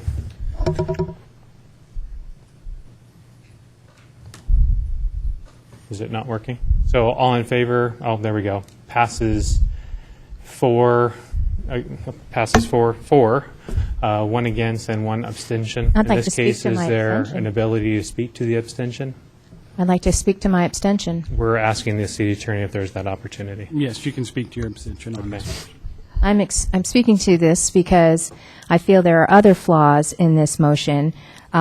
We are entering into agreement for 21 months with no opportunity to terminate. So if they do not meet our, Mr. Mayor, point of order. Yep. we cannot terminate the agreement. Mr. Mayor, with point of 6 order. months. One And we've second. already paid Mr. Mayor, point we've of- already paid this company $75,000. As a matter of protocol, when I make a point of order, I have the right to address And the I chair have- on I a get the point, right to and I state have a my right to abstention. address the chair And on I a have point the of right to parliamentary state my Just wait procedure. 1 second, so we hear the point of order, just like I gave Councilmember Agnew the opportunity to speak during when you two were having debate. The point of order is that the reasons for her stating abstention are not on the motion to close debate. As I understand our protocol manual, you are allowed to state your reasons for substantively abstaining from debate. The vote that just occurred was a vote to close debate. None of the commentary that Councilmember Sandberg has just made was related to the motion that we just voted on. And I Thank you. disagree. Point of order. My abstention was the process by which we've closed off debate on a very important issue where we are paying, in addition to $75,000 worth of product that we haven't even seen, and we're entering into another agreement. Okay, thank you. You made your point on your abstention. The vote would be on the underlying motion. And if the clerk can clear the board, and if everybody could place their vote, this is a vote to authorize the city manager to execute the attached real estate listing agreements for blocks A, E, F, G, N, and O with Norman Partners in substantially the same form as presented. So council can place their vote, and the clerk can display. Passes 3 in favor, which is Councilmember Agnew, Freed, and Evans. Councilmember Lamb is abstention, and negatives are Councilmember Sandberg and Rayum. Councilmember Lamb, want to speak to your abstention? I do. The reason that I abstained is that I served on this council for 10 years, and I have never seen debate degenerate into what it has tonight, which is very unfortunate. We work as a body by trying to state our views respectfully and to move forward with our views. One individual member of council is not allowed to dominate the discussion or to bully other members of council. That's why I supported shutting off this debate, because I feel like it was an important message to be sent for the rest of these deliberations. Point of order. I feel personally attacked. I had not bullied anybody with my series of amending motions. That is the opportunity for us to discuss dissenting views as provided for in the protocol manual. My series of amending motions were not bullying. They were supported, they were argued, and they were voted down, and that is the process. Okay. And what you did to cut off my All right, debate we're going was to cut bullying. off. Well, you can take that up with Councilmember Evans after the meeting if you so like, and it's the tone of which you're coming across that is bullying and not allowing the chair to run the meeting as he sees fit by continuing to interrupt me. That's inappropriate and unprofessional, as Councilmember Rayum so wanted to stick up for earlier. Moving on to the next item on the agenda is 14-116, consider of a proposed ordinance approving code amendments regarding food trucks. Dave Boyd, welcome to the conversation, and welcome face and a good topic for sure. Thank you and good evening. I just have a very brief presentation to highlight the changes in the proposal since our June 3rd public hearing. This is an issue that was part of the 2011 docket. Planning Commission did consider it and considered some amendments before choosing not to make any. Council chose to separate this from this issue from other amendments in that 2011 miscellaneous code amendments. Subsequently repealed Title 532 relating to peddlers code, and we brought the food truck amendment back to council at a public hearing on June 3rd. At that meeting, there were 3 issues that were brought up for. Council was generally supportive of the amendment, but there were 3 issues that were raised. One was to bring back to council for consideration an amendment that would allow a business to have a food truck on their own property without a proposed buffer from existing eating establishments. And that language is in the packet, potential language. Another was to eliminate the requirement for notarized permission from private property and business owners for locating on their property or within the buffer. That's been incorporated into the proposed amendments.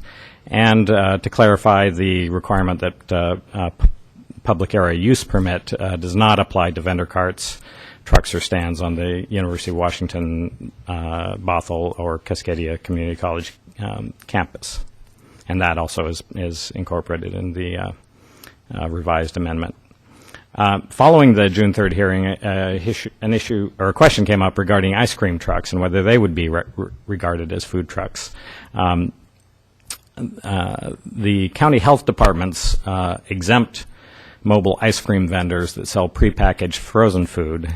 So we inserted some language to be consistent with that would allow ice cream trucks to continue, basically to allow the status quo to continue for ice cream trucks. Now, that's been included in the proposed code language as well. Now, mobile vendors that scoop ice cream or sell prepared frozen treats or prepare frozen treats from the truck would still be regulated as food trucks. So just to highlight the changes since last time, I added definitions to get at the distinction between an ice cream truck, or as we're referring to it here as a vendor ice cream. It could apply to any kind of a mobile ice cream vendor selling prepackaged frozen goods. Adding that definition, adding to the definition for a vendor truck to make that distinction, and adding a line item in the use table for mobile ice cream vendors. And then two other changes that I already alluded to, a note clarifying that a public area use permit is not required for private streets or for the campus district, so this would apply to private streets in the business parks and the campus.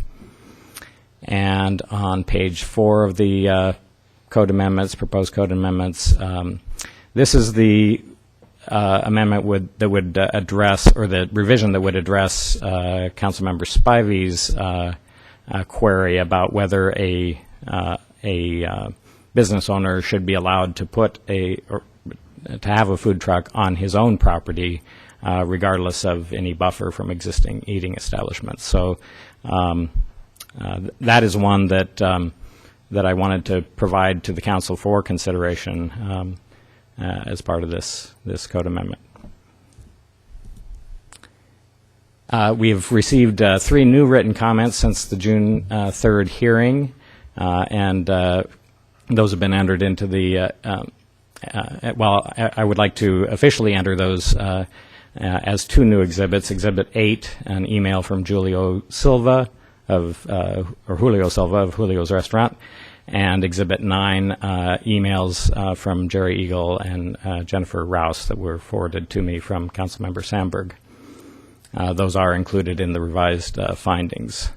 So following any questions for staff, council may deliberate and go on to motion and vote to approve the proposed ordinance. Great, thank you, David. I'm actually going to open it up for public comment because I do see a couple students from the University of Washington here who may wish to make a comment on this food truck item tonight, or no?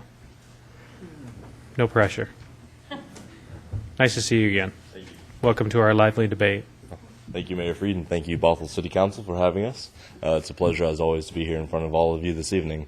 I'd like to reintroduce myself again. My name is James Anderson. I am currently the ASGWB president for the University of Washington Bothell. Last time I stood in this position as a president-elect, and in the last few weeks it's been a pleasure to work with both the city and also the university community to help support these food trucks. I think you on behalf of all, you represent the university well. Nice to see you again. Yeah, thank you, sir. And please feel free to always reach out to us if you have any questions at all. Yeah. Thanks. Thank you very much. So, council, are there any questions for Mr. Boyd?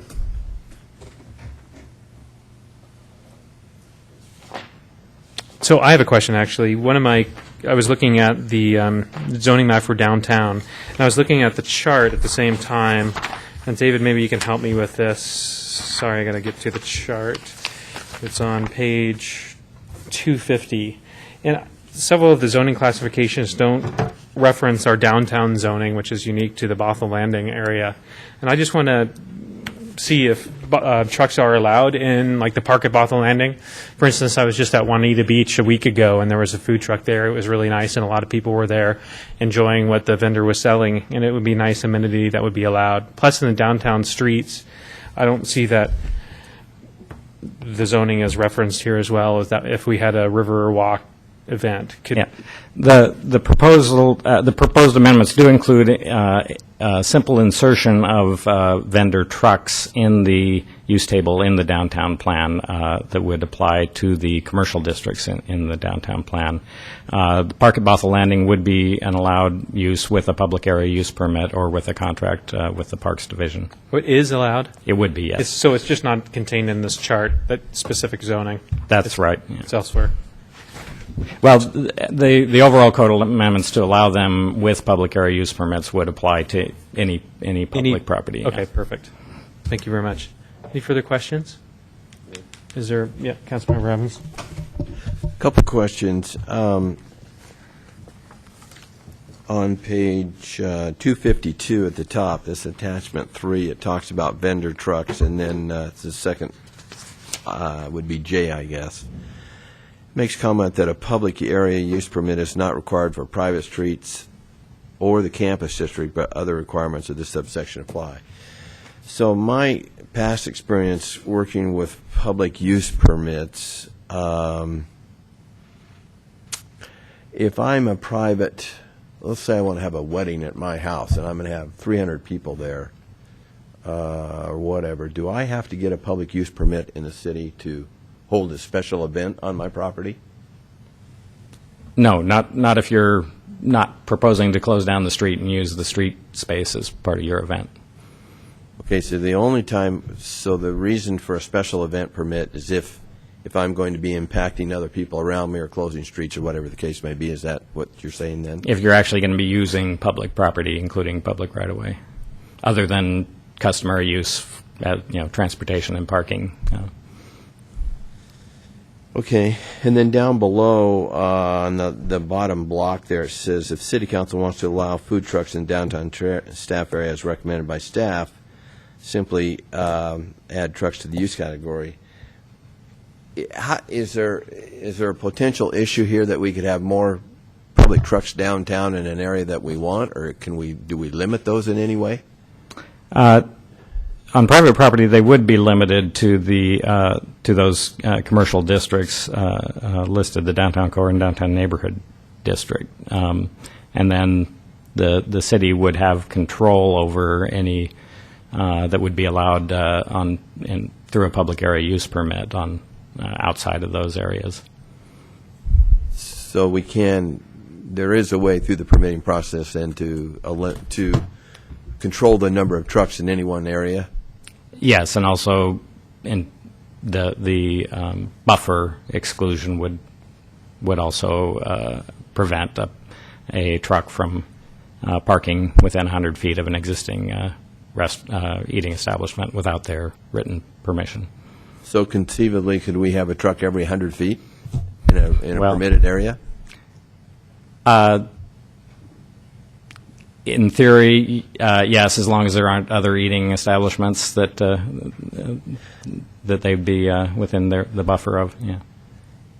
I mean, I'm in favor of this, but I'm just wondering if there's enough controls that, and I guess if this gets to a point where it becomes an issue, then we go back and deal with it at that point, is limiting the number of trucks per block or whatever the case may be. But there are in the regulations, there are other controls built in. They're not allowed if they reduce the business's property, a business's parking below the required level. So you could only be on private property, a private property that has some cushion of parking beyond their minimum requirement. And then again, the public area, any in the public area right away we would have the control of that. Okay, thank you. Further questions? Councilmember Sandberg, then Ray Hume. Do you need specific direction from us in the way of an amending motion for the dialogue box there on page 252 that says, if we want to add the food trucks in the downtown sub area, then we have to add trucks to the use category charts? Well, I'd just like you to be aware that if you adopt these as written here, that it will include that. If you don't want to go that direction, please let me know, and we'll strike that language. Okay, thanks. Councilmember Rayam, you were up next. I was just going to point out to Councilmember Evans on page, I just lost it. Oh, there it is, page 252, item K. So it's pretty broad language there that the city may place additional restrictions, including limits on duration and frequency for public use permits for trucks. So the concern of, do we have truck to truck to truck down a street? We'll have latitude. That's it. That's it. Councilmember Agnew? Lamb? Nothing. No? Is there a Move motion? the recommended action. We have a motion by Councilmember Lamb and a second by Councilmember Agnew. Would you like to speak to your motion? I would. So I think this is something that staff has done a great job on, and I really appreciate that. Food trucks are a fantastic part of the developing cuisine, not only here in Bothell, but around the country. And there's some really terrific restaurants and food trucks that restaurants that have grown out of food trucks, and it's something that is great not only for our student population, but also for the citizens of Bothell and the people who work in Bothell. It provides some fantastic options. I think this is a great addition to our community. I think embracing it and legitimizing it and providing a framework in which people can legally compete and offer great foods is a fantastic thing, and I'm really excited to support this motion. Any further comments on the underlying motion? Councilmember Sandberg? I'm also going to be supporting the motion. I think it brings a lot of vitality to the area. And just as a note, I was on vacation in Orlando, and if anybody's ever been to downtown Disney, it's a really extensive retail and restaurant area, and it's very planned. There's two distinct sections, and they're completely remodeling downtown Disney to provide for a food truck court. And so they are taking out elements that they've had there for decades, and they are replacing it with food trucks. So it's a trend that is found all across the country. Further comments? Seeing none, the vote in the affirmative would be for the underlying, let's see, where are we? Recommended action, adopt the resolution approving the 2012. I've already put away my agenda packet.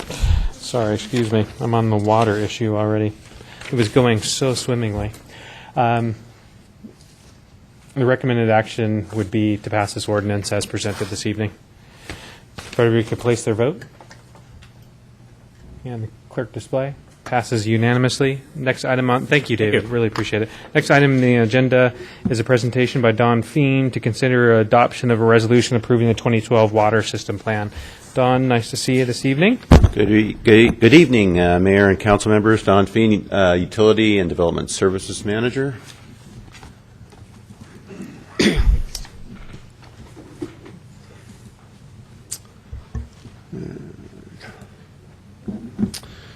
And this is a resolution adopting for adoption of the 2012 water system plan.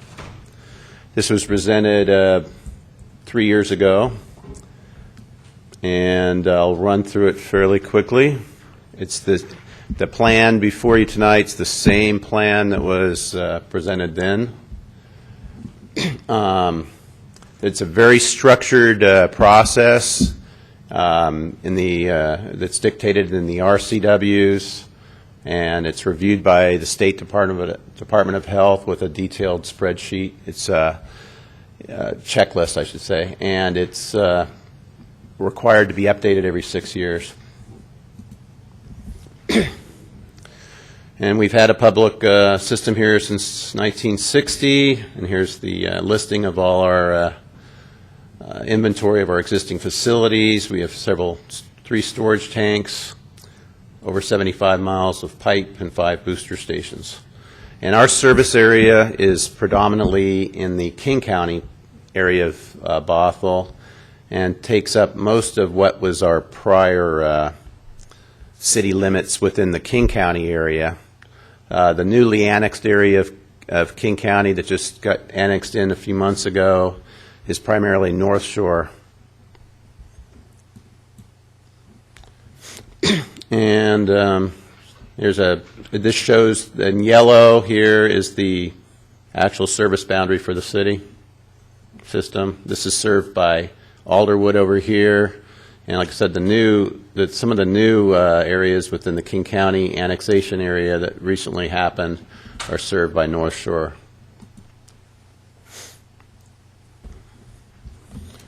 This shows the different zones we have that are controlled by the PRVs and storage tanks throughout our system. We currently have a average day demand of about 1.5 million gallons per day. Peak demand is about 1.8 times that. And we use those kind of numbers for our planning purposes, for modeling, et cetera. Water usage by customer class. About 35% single family, 22% multifamily, 20% commercial industrial. And we're required to do a hydraulic model and system analysis where you look at different things like the peak flow, you look at fire flow and that kind of thing, and that's how you determine your projects that need to be done. You also look at leakage, and that's been coming way down, as you can see by the chart, which is good news. Historical residential per capita usage has gone down steadily over the years. That's a double-edged sword. It's good in one respect, it's good for the environment, it's good for water, for the fish and that kind of thing. However, we do have fixed costs, so it can essentially cause problems in regards to bringing in the revenue and keeping rates down. I also have an operations and maintenance program and a detailed manual for that. We are required to have operator certifications, and we have those. We also have a SCADA system. Here's some of our key projects in the capital improvement plan identified in the 2012 plan. Penn Park Reservoir is currently under design. We have Morningside Booster Station upgrade, which will probably start next year.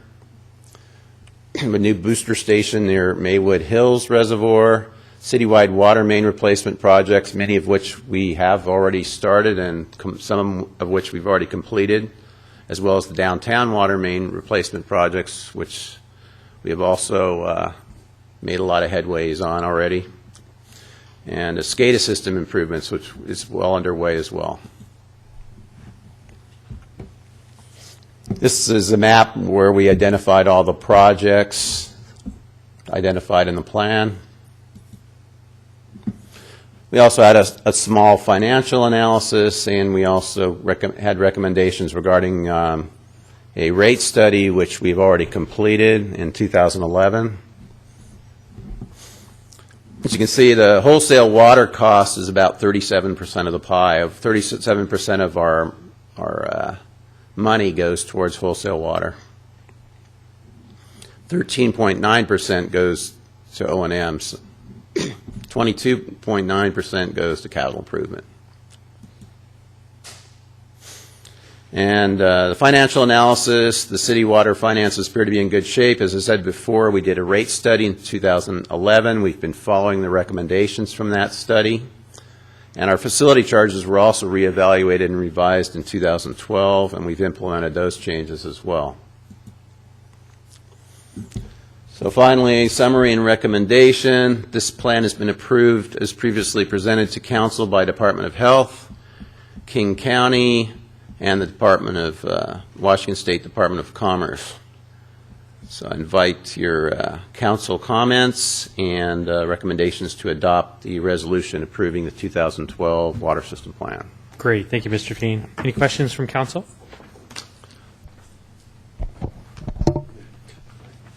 Councilmember Evans.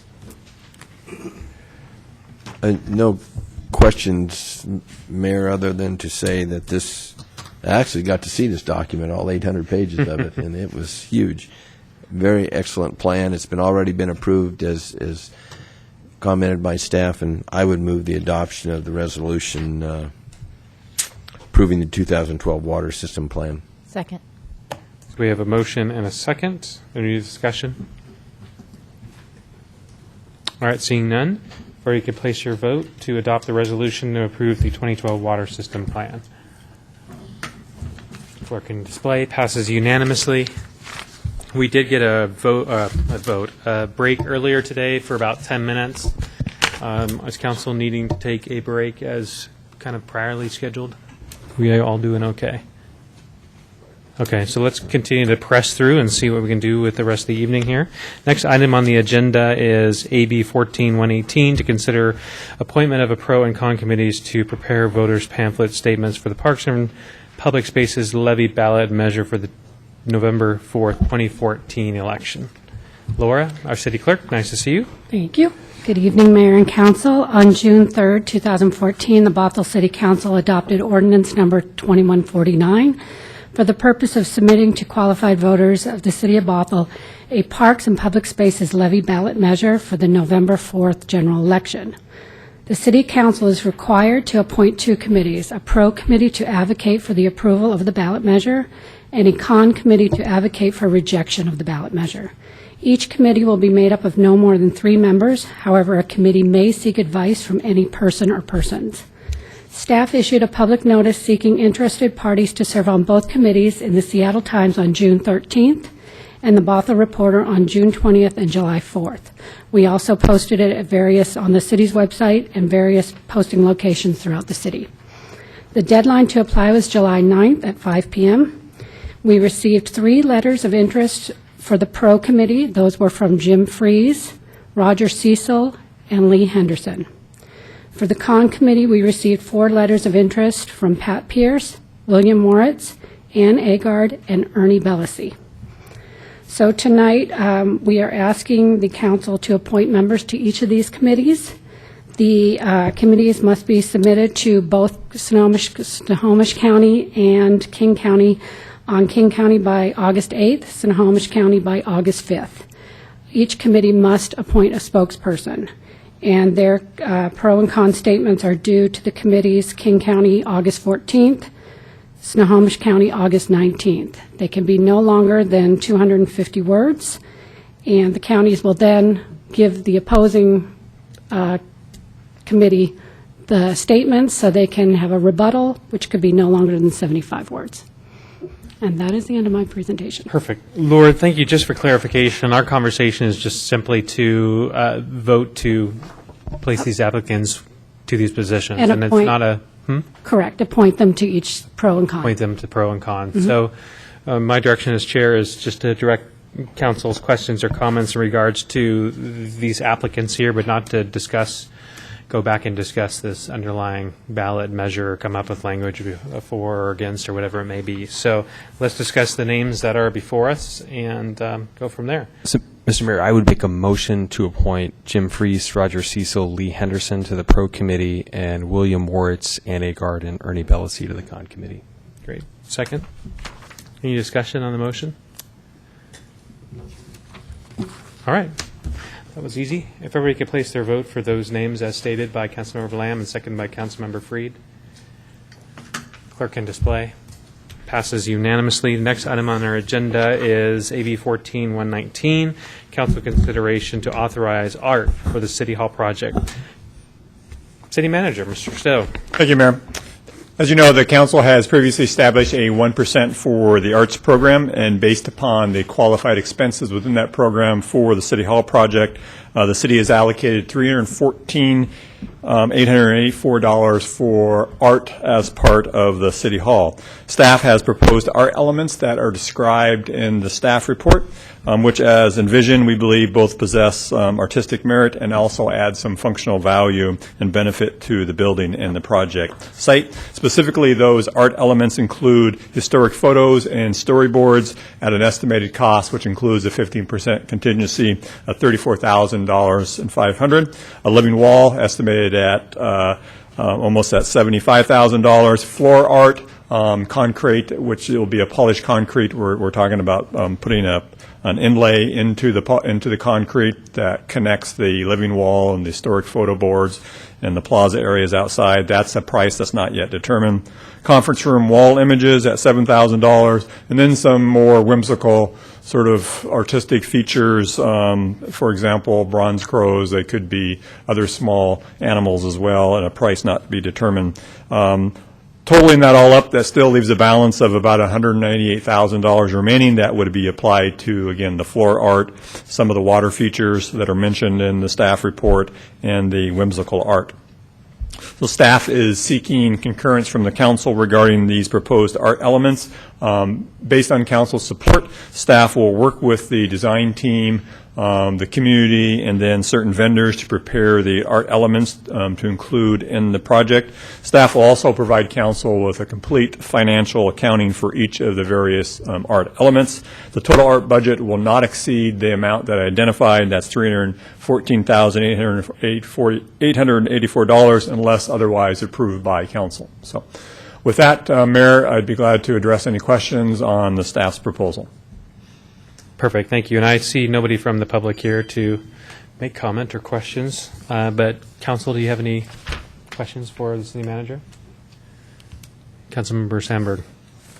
Did the staff engage anybody from the public, for example, our Bothell Arts Council, for their opinions, their suggestions, their input on the public art? Not this time.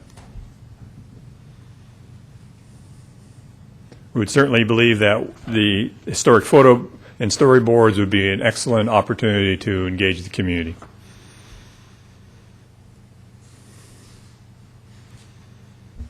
Is that the completion of your question? Okay. Councilmember Evans.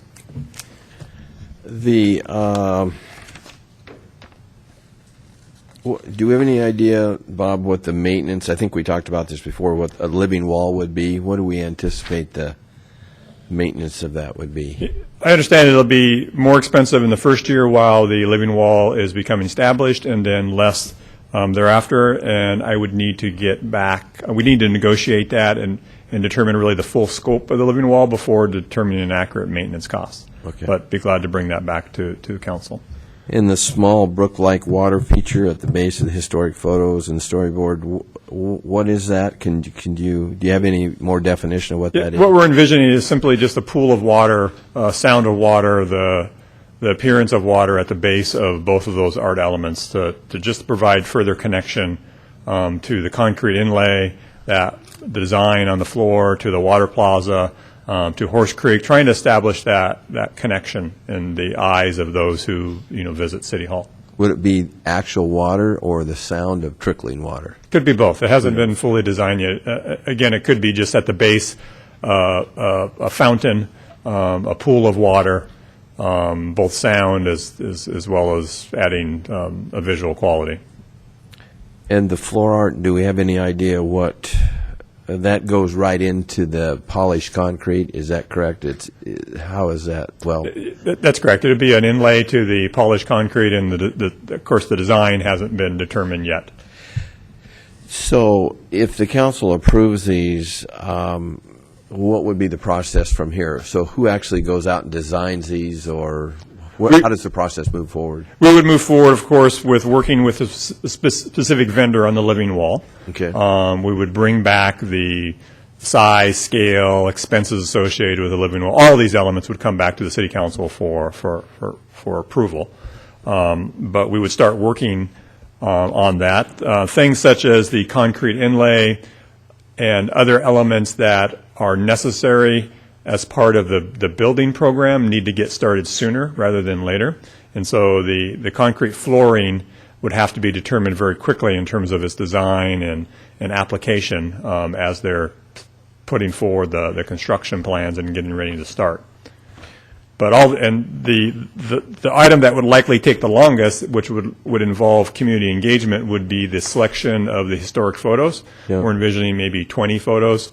So a group would need to determine what are the appropriate photos, and then what's the appropriate story to be told for each of those photos.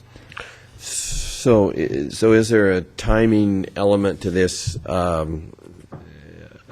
mean, the idea of does this have to be approved tonight, or is there a reason we're approving it tonight? Or well, the reason I think for such items as the living wall and the floor art, those are things that are going to be incorporated into the building design. So those do need to be approved tonight. The historic photos and storyboards, we'd like to get concurrence that is an acceptable art feature that you would like, so that we can start working on those. So the sooner that we can start, the better. And again, the council doesn't meet again until September, and we simply didn't want to lose any of that time frame as we start working on the art elements. And so, if we move forward with this, is this someone on the staff that's going to be working with the architect to incorporate these into the building? Well, again, the historic photos and storyboards, we'd want to work with the community, identify community groups that could help us select. Okay. Yeah, we got a the concrete inlay and the living wall would be primarily a design team and vendor working with the staff on those components. The conference room wall images could be the community, as well as engaging staff on the types of images that we want to display via wallpaper on some of the public conference rooms. And then the whimsical art features could be something that involves the community as well as staff as we select the type of statues that are appropriate. So, in general, if these are the concepts that we want to move forward with, there's still an opportunity if some of the public want to get involved to do that? Most certainly, yes. And okay, thank you.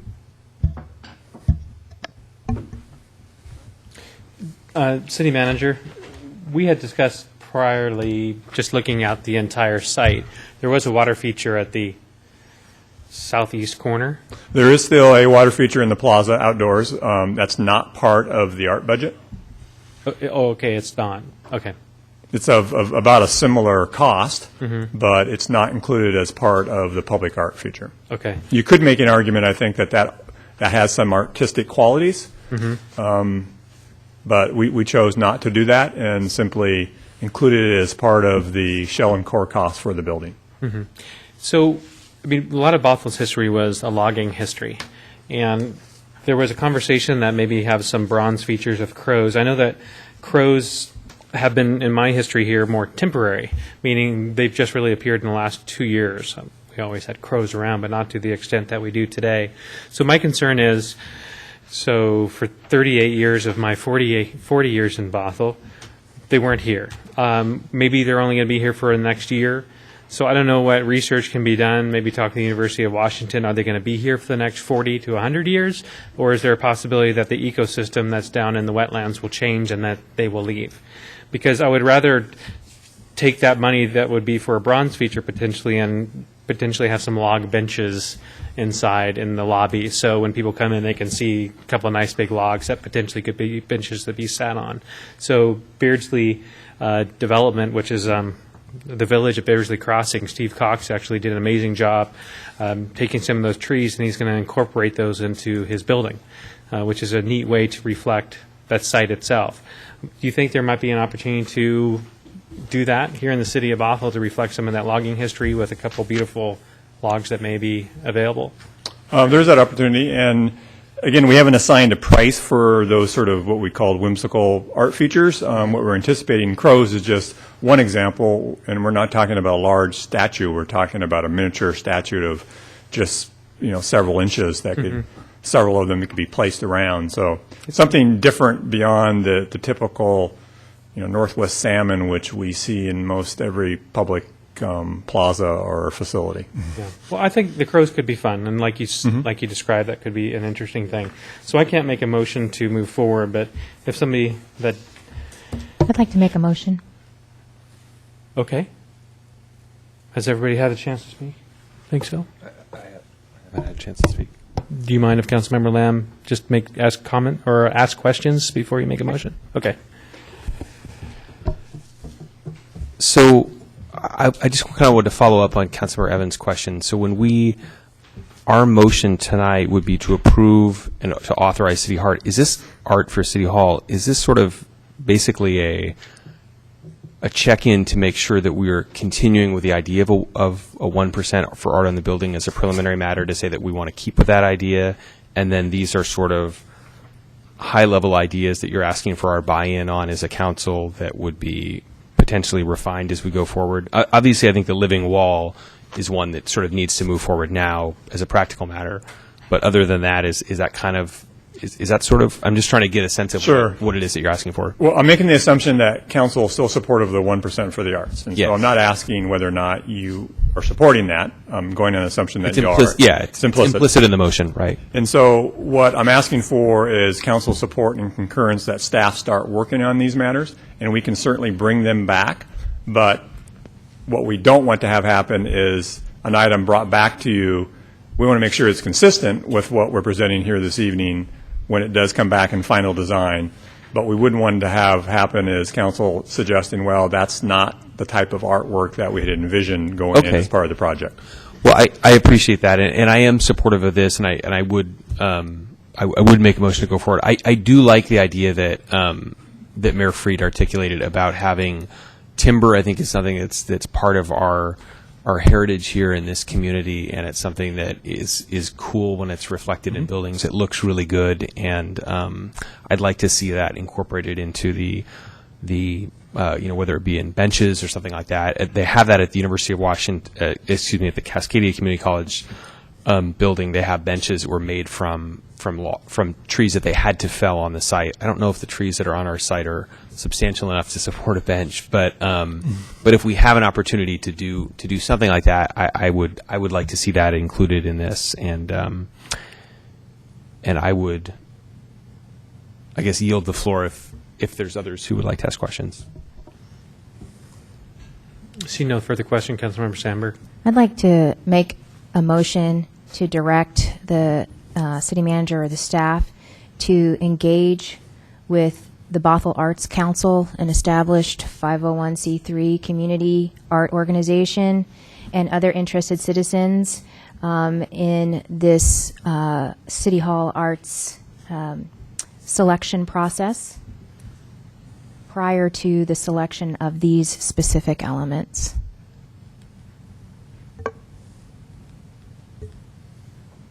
I'll second your motion. You can speak to your motion.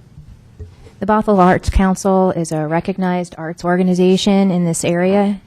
They have developed the murals on Main Street, decorative bike racks at UW Bothell and other downtown locations, including the Park at Bothell Landing, sculpture at Adult Day Center. They're currently working on a sculpture for the Red Brick Road Park.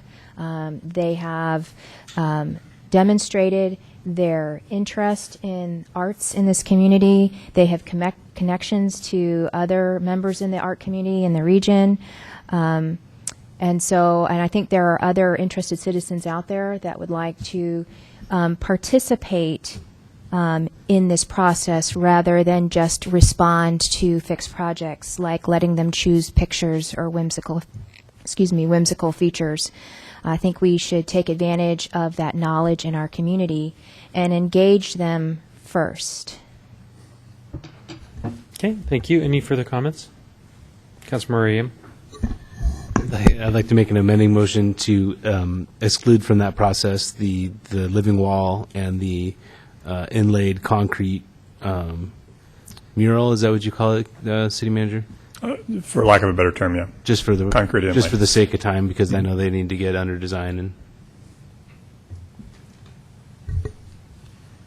And do I have to second that or accept that friendly amendment or what? You could just second it. Okay, I'll second it. Okay, so now we're discussing the amendment to the underlying motion in regards to excluding living wall and concrete mural. Would you like to speak to that, or do you feel you already did? Well, I just want to make it clear that I think it's important to go to the public and have them involved with the art process. I think the living wall is and the concrete inlaid mural as something that, from what I understand, what the city manager says, is something they need to move now instead of September. So to have that move forward and allow time for public input for the other art pieces is what I intended with my amending motion. Okay. Further comments on the amending motion? I won't be supporting the amending motion. I think that the living wall and floor art, both in terms of how it's been represented in our packet and also as different representations that I've seen in public buildings, are exactly the kind of figures that I'd like to see in this public building. I think it's great for our civic space. In terms of the items that are being discussed in terms of community involvement, I'll be making an amending motion later that I'll speak to, but at this time I would not want to remove those from consideration, and so I won't be voting for the amending motion. So the living wall and concrete wall mural. Any other further comment? Point of clarification. It was my understanding that Councilmember Rayum made that amendment because he wants the living wall and the concrete inlay to move forward. That's correct. That's how I understood it as well. That is what I intended. I don't know if it didn't come across clear. You said that you were removing that from the motion, and so I guess I took that as being that we wouldn't, if that were to pass without any further amendment, it would simply say that we would be directing him to work with the city arts, but we wouldn't have been taking an underlying action to support the living wall and the concrete floor. So what I understand what happened is Councilmember Sandberg made an amending motion to the main motion, and then I amended it. No. Actually, there is only she made the main motion. There's only one motion. So so that's why I'm okay. sorry. And if you and I are of one mind then, and but that's why I was confused, because she is often in a position of making an amending motion, but in this instance she was in the position of making If I the can main just motion. restate, I made my motion to hold everything. Mm-hmm. And his amending motion is to hold everything with the exception of the living wall and the concrete inlay, to move forward with the concrete inlay and the living wall. Mm-hmm. That's what I intended. Yep. Councilmember Evans. So I have a question. If I support the amending motion, but I still have questions about the main motion, does that create a dilemma? No. Okay, great, thank you. Any further comment? So we'll vote on the amendment. And point of information, so for clarity, the amending motion is to proceed now with the living wall and with the floor art. Okay. That's correct. I'll be supporting the amending motion. So if clerk can display. Passes unanimously. So the underlying motion has been amended to retain the conversation on the public art within the City Hall, but allow the living wall and the concrete mural to proceed forward with planning. Is there, Councilmember Evans, discussion on the underlying motion now? Yes, having been involved in a lot of these public art projects, art in itself is very interesting, and a lot of different feelings and opinions on art. What's art to one person isn't art to another person, whatever the case may be. And normally we have in place, a lot of cities have arts commissions who commission a project to do an art project within city halls or public facilities and things. I wish we had an arts commission in this city. We don't. I guess the next thing is the Bothell Arts Council, which I'm not real familiar with. I think I do know a few of those people, what they've done. I support the idea of some public involvement in this. I think it's good to have that input, the council, from the community, realizing that when you open that door, there's all kinds of things can come to you, is what some people like and some people don't like. I guess I don't want to do. I want public art is an important part of our city hall facility, and I want it in there. I don't want it to delay our city hall progress in any way, the construction of it. So I'm not opposed to getting some public review and input of that. Like I say, I wish we had a commission that could help us with that. I don't know what the status of the Bothell Arts Council, but it can be a very extensive process depending on how you go about it. Receiving proposals and narrowing those down and selecting 2 or 3 and then authorizing an artist to move forward can take a lot of time. So I'm not sure what the process would be if, in fact, we don't move forward with this proposal. But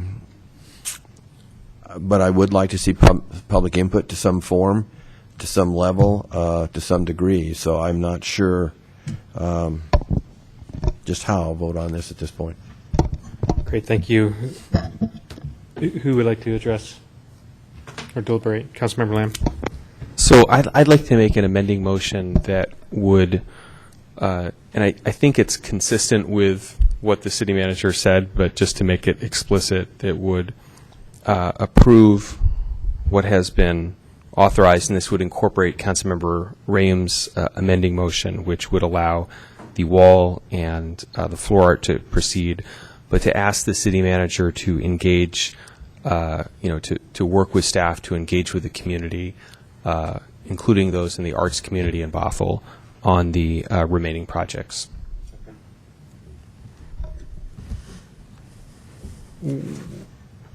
And do you have a term of what the remaining projects are? It would be the historic photos and storyboards. It would be the conference room wall images and the whimsical art features. Would that include potential log benches? It would. Oh, good.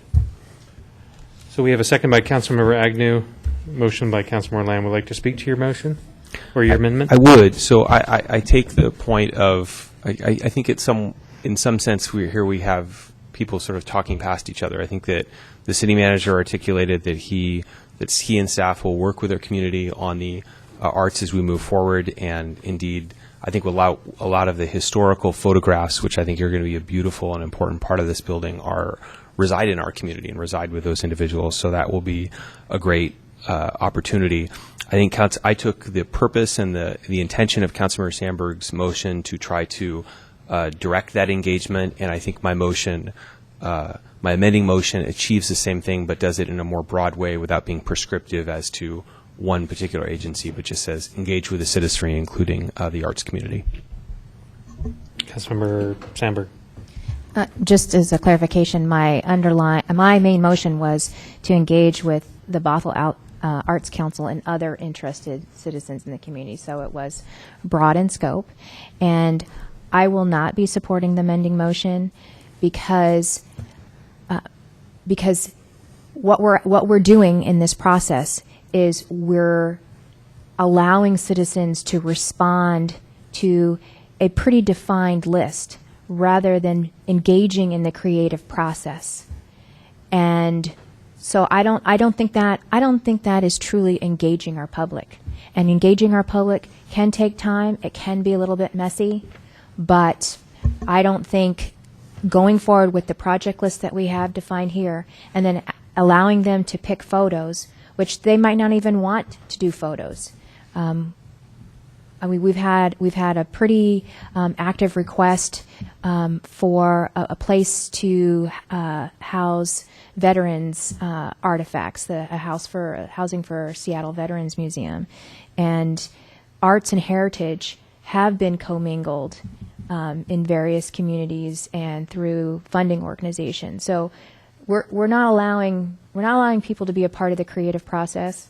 We're just asking them to respond to something after the fact, and I don't think that's honest engagement of the public. And we're not slowing down the process. We've already moved forward we've already voted to move forward with these time critical components, and if the mayor can say, hey, let's have logs, I think that we should open up that whole process to interested members of the community. And so I appreciate your amending motion. I don't think it gets to the spirit of my underlying motion. Okay. Further comments on the underlying or on the amending motion? All right. Seeing none, this would be a vote on the amending motion by Councilmember Lamb, seconded by Councilmember Agnew, to approve what has been outlined on page 3 of our agenda packet, and to authorize the city manager to move forward and engage the community, including the Art Council, on these items and how they should be portrayed. So if everybody can place their vote. And clerk can display. Fails 3-3. So yes? Mayor, I'd like to propose an amendment To the main motion. Okay. I'd like to move that we... Are you on, sir? I was not. I would like to move that we proceed with the historic photos and storyboards. Well, let's see. We're going to do the living wall and the floor art. We've already convinced that. Agreed on that. So I'd like to move that we move forward with community involvement in the historic photos and storyboards, conference room wall images, whimsical art, crows. I guess that includes the whimsical art. Or, in other words, what I'm trying to say is let's move forward with community involvement in these that we've agreed to here, and or other items that may be brought up in this discussion for review by the council. I'll second that. You mean by the community? Yeah. Or the council? Yeah. Yeah. I'll second that. The community can they can look at these things, they can bring up other things, but that all comes back to the council for consideration. I'll second that motion. Motion by Councilmember Evans, second by Councilmember Lamb. Is there any discussion? I have a point of clarification. Sure. So does that mean that if we have a discussion or staff has a discussion with the community and they decide, you know what, every city hall has historical photos and storyboards, we want to do something different, then that is all subject to change, or are we fixed on these elements? My understanding is that these elements are a good starting point, and if there's for some reason somebody can come back and say that these are terrible, we don't want to do these, here's some better things, then as a council member I'm willing to listen to that. But at this point I support these things that are here being proposed, and if other things can come back in addition to these, or somebody can propose a good case to me as to why we shouldn't do these, then I'll consider that. But this is a starting point of some items to consider in addition to other items that may be brought forward. That's kind of the way I looked at it. Is that a good clarification? Or does that answer Well, your question? I'm not really you can't sure judge his clarification. I'm not really sure how it's different from the underlying motion. but- It opened the door to further items that could be added. There is still a balance of $115,000 toward art, which leads to an extremely broad addition to what could be brought to that building.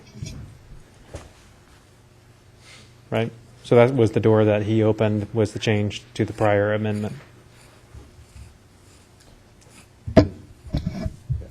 Well, I'll be supporting it because it sounds like it's the closest thing I'm going to get to. That's often what happens in government, is this collaboration. All right. Any further comments on the amending motion? Seeing none, if everybody could place their vote. And the clerk display passes unanimously. Now we're back to the underlying motion. I had that Councilmember Sandberg, Evans, and Lamb spoke to the underlying motion. Any further comments? No? Okay. So everybody can place their vote as amended by Councilmember Evans priorly. And clerk can display passes unanimously. Let me take a look at the agenda just for a second for this evening. City Manager, do we have an additional executive session? We do not, but can I simply just clarify the direction that council has simply provided, and that is that staff will proceed ahead with the items listed on page 3, engage the community and the Arts Council and others regarding other potential artistic elements that might be desired as part of the City Hall project.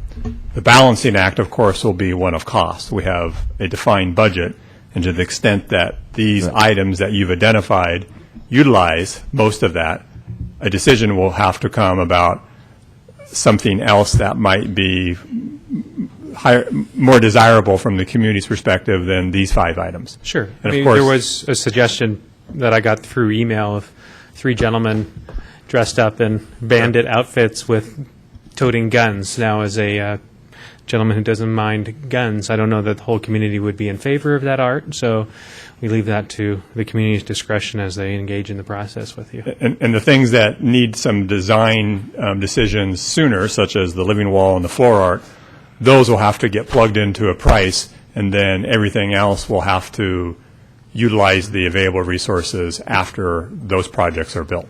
Yeah. Perfect. Okay. Thank you. So no executive session? No. Mayor? Yes? I just had a request of the council, if I could just briefly state it. Absolutely. Point of personal privilege. Yes. Would it be possible in the future to have on one of our future agendas the process, and maybe this is clearly defined in the protocol manual, but if it isn't, I would like to have a discussion on this council of how we handle items that come up on the agenda. What is the process? We ask questions, we deliberate, we make a motion. What clearly is that process? Because I know in the heat of the debate, sometimes we jump around and things may get missed or whatever the case may be. I guess I'd like that clearly defined, and maybe we need a little card up here, laminated card in front of us that this is the process, and we clearly follow that each time so that we don't get out of track. I think we did tonight in some cases, and maybe if that's helpful to keep us on track, it's fine to agree to disagree, but there's a process that if it's clearly defined in our protocol manual, fine, but if not, I guess I want to make sure we get that defined, and so that we can move through things in an orderly manner. Everyone has a chance to answer their questions, to deliberate, whatever the case may be. So if that already exists, great. If it does, please present it to us so we can see it in a memo. If not, let's put it on the agenda and discuss it. City Attorney. Council member, I believe that it is clearly laid out for council in the council protocol manual, and that is, hopefully each of you have a copy of the protocol manual. If not, I believe it's available.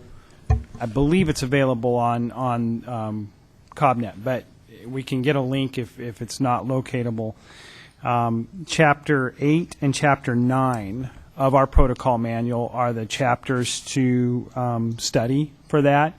I think it's laid out in a very narrative manner. It's not real technical.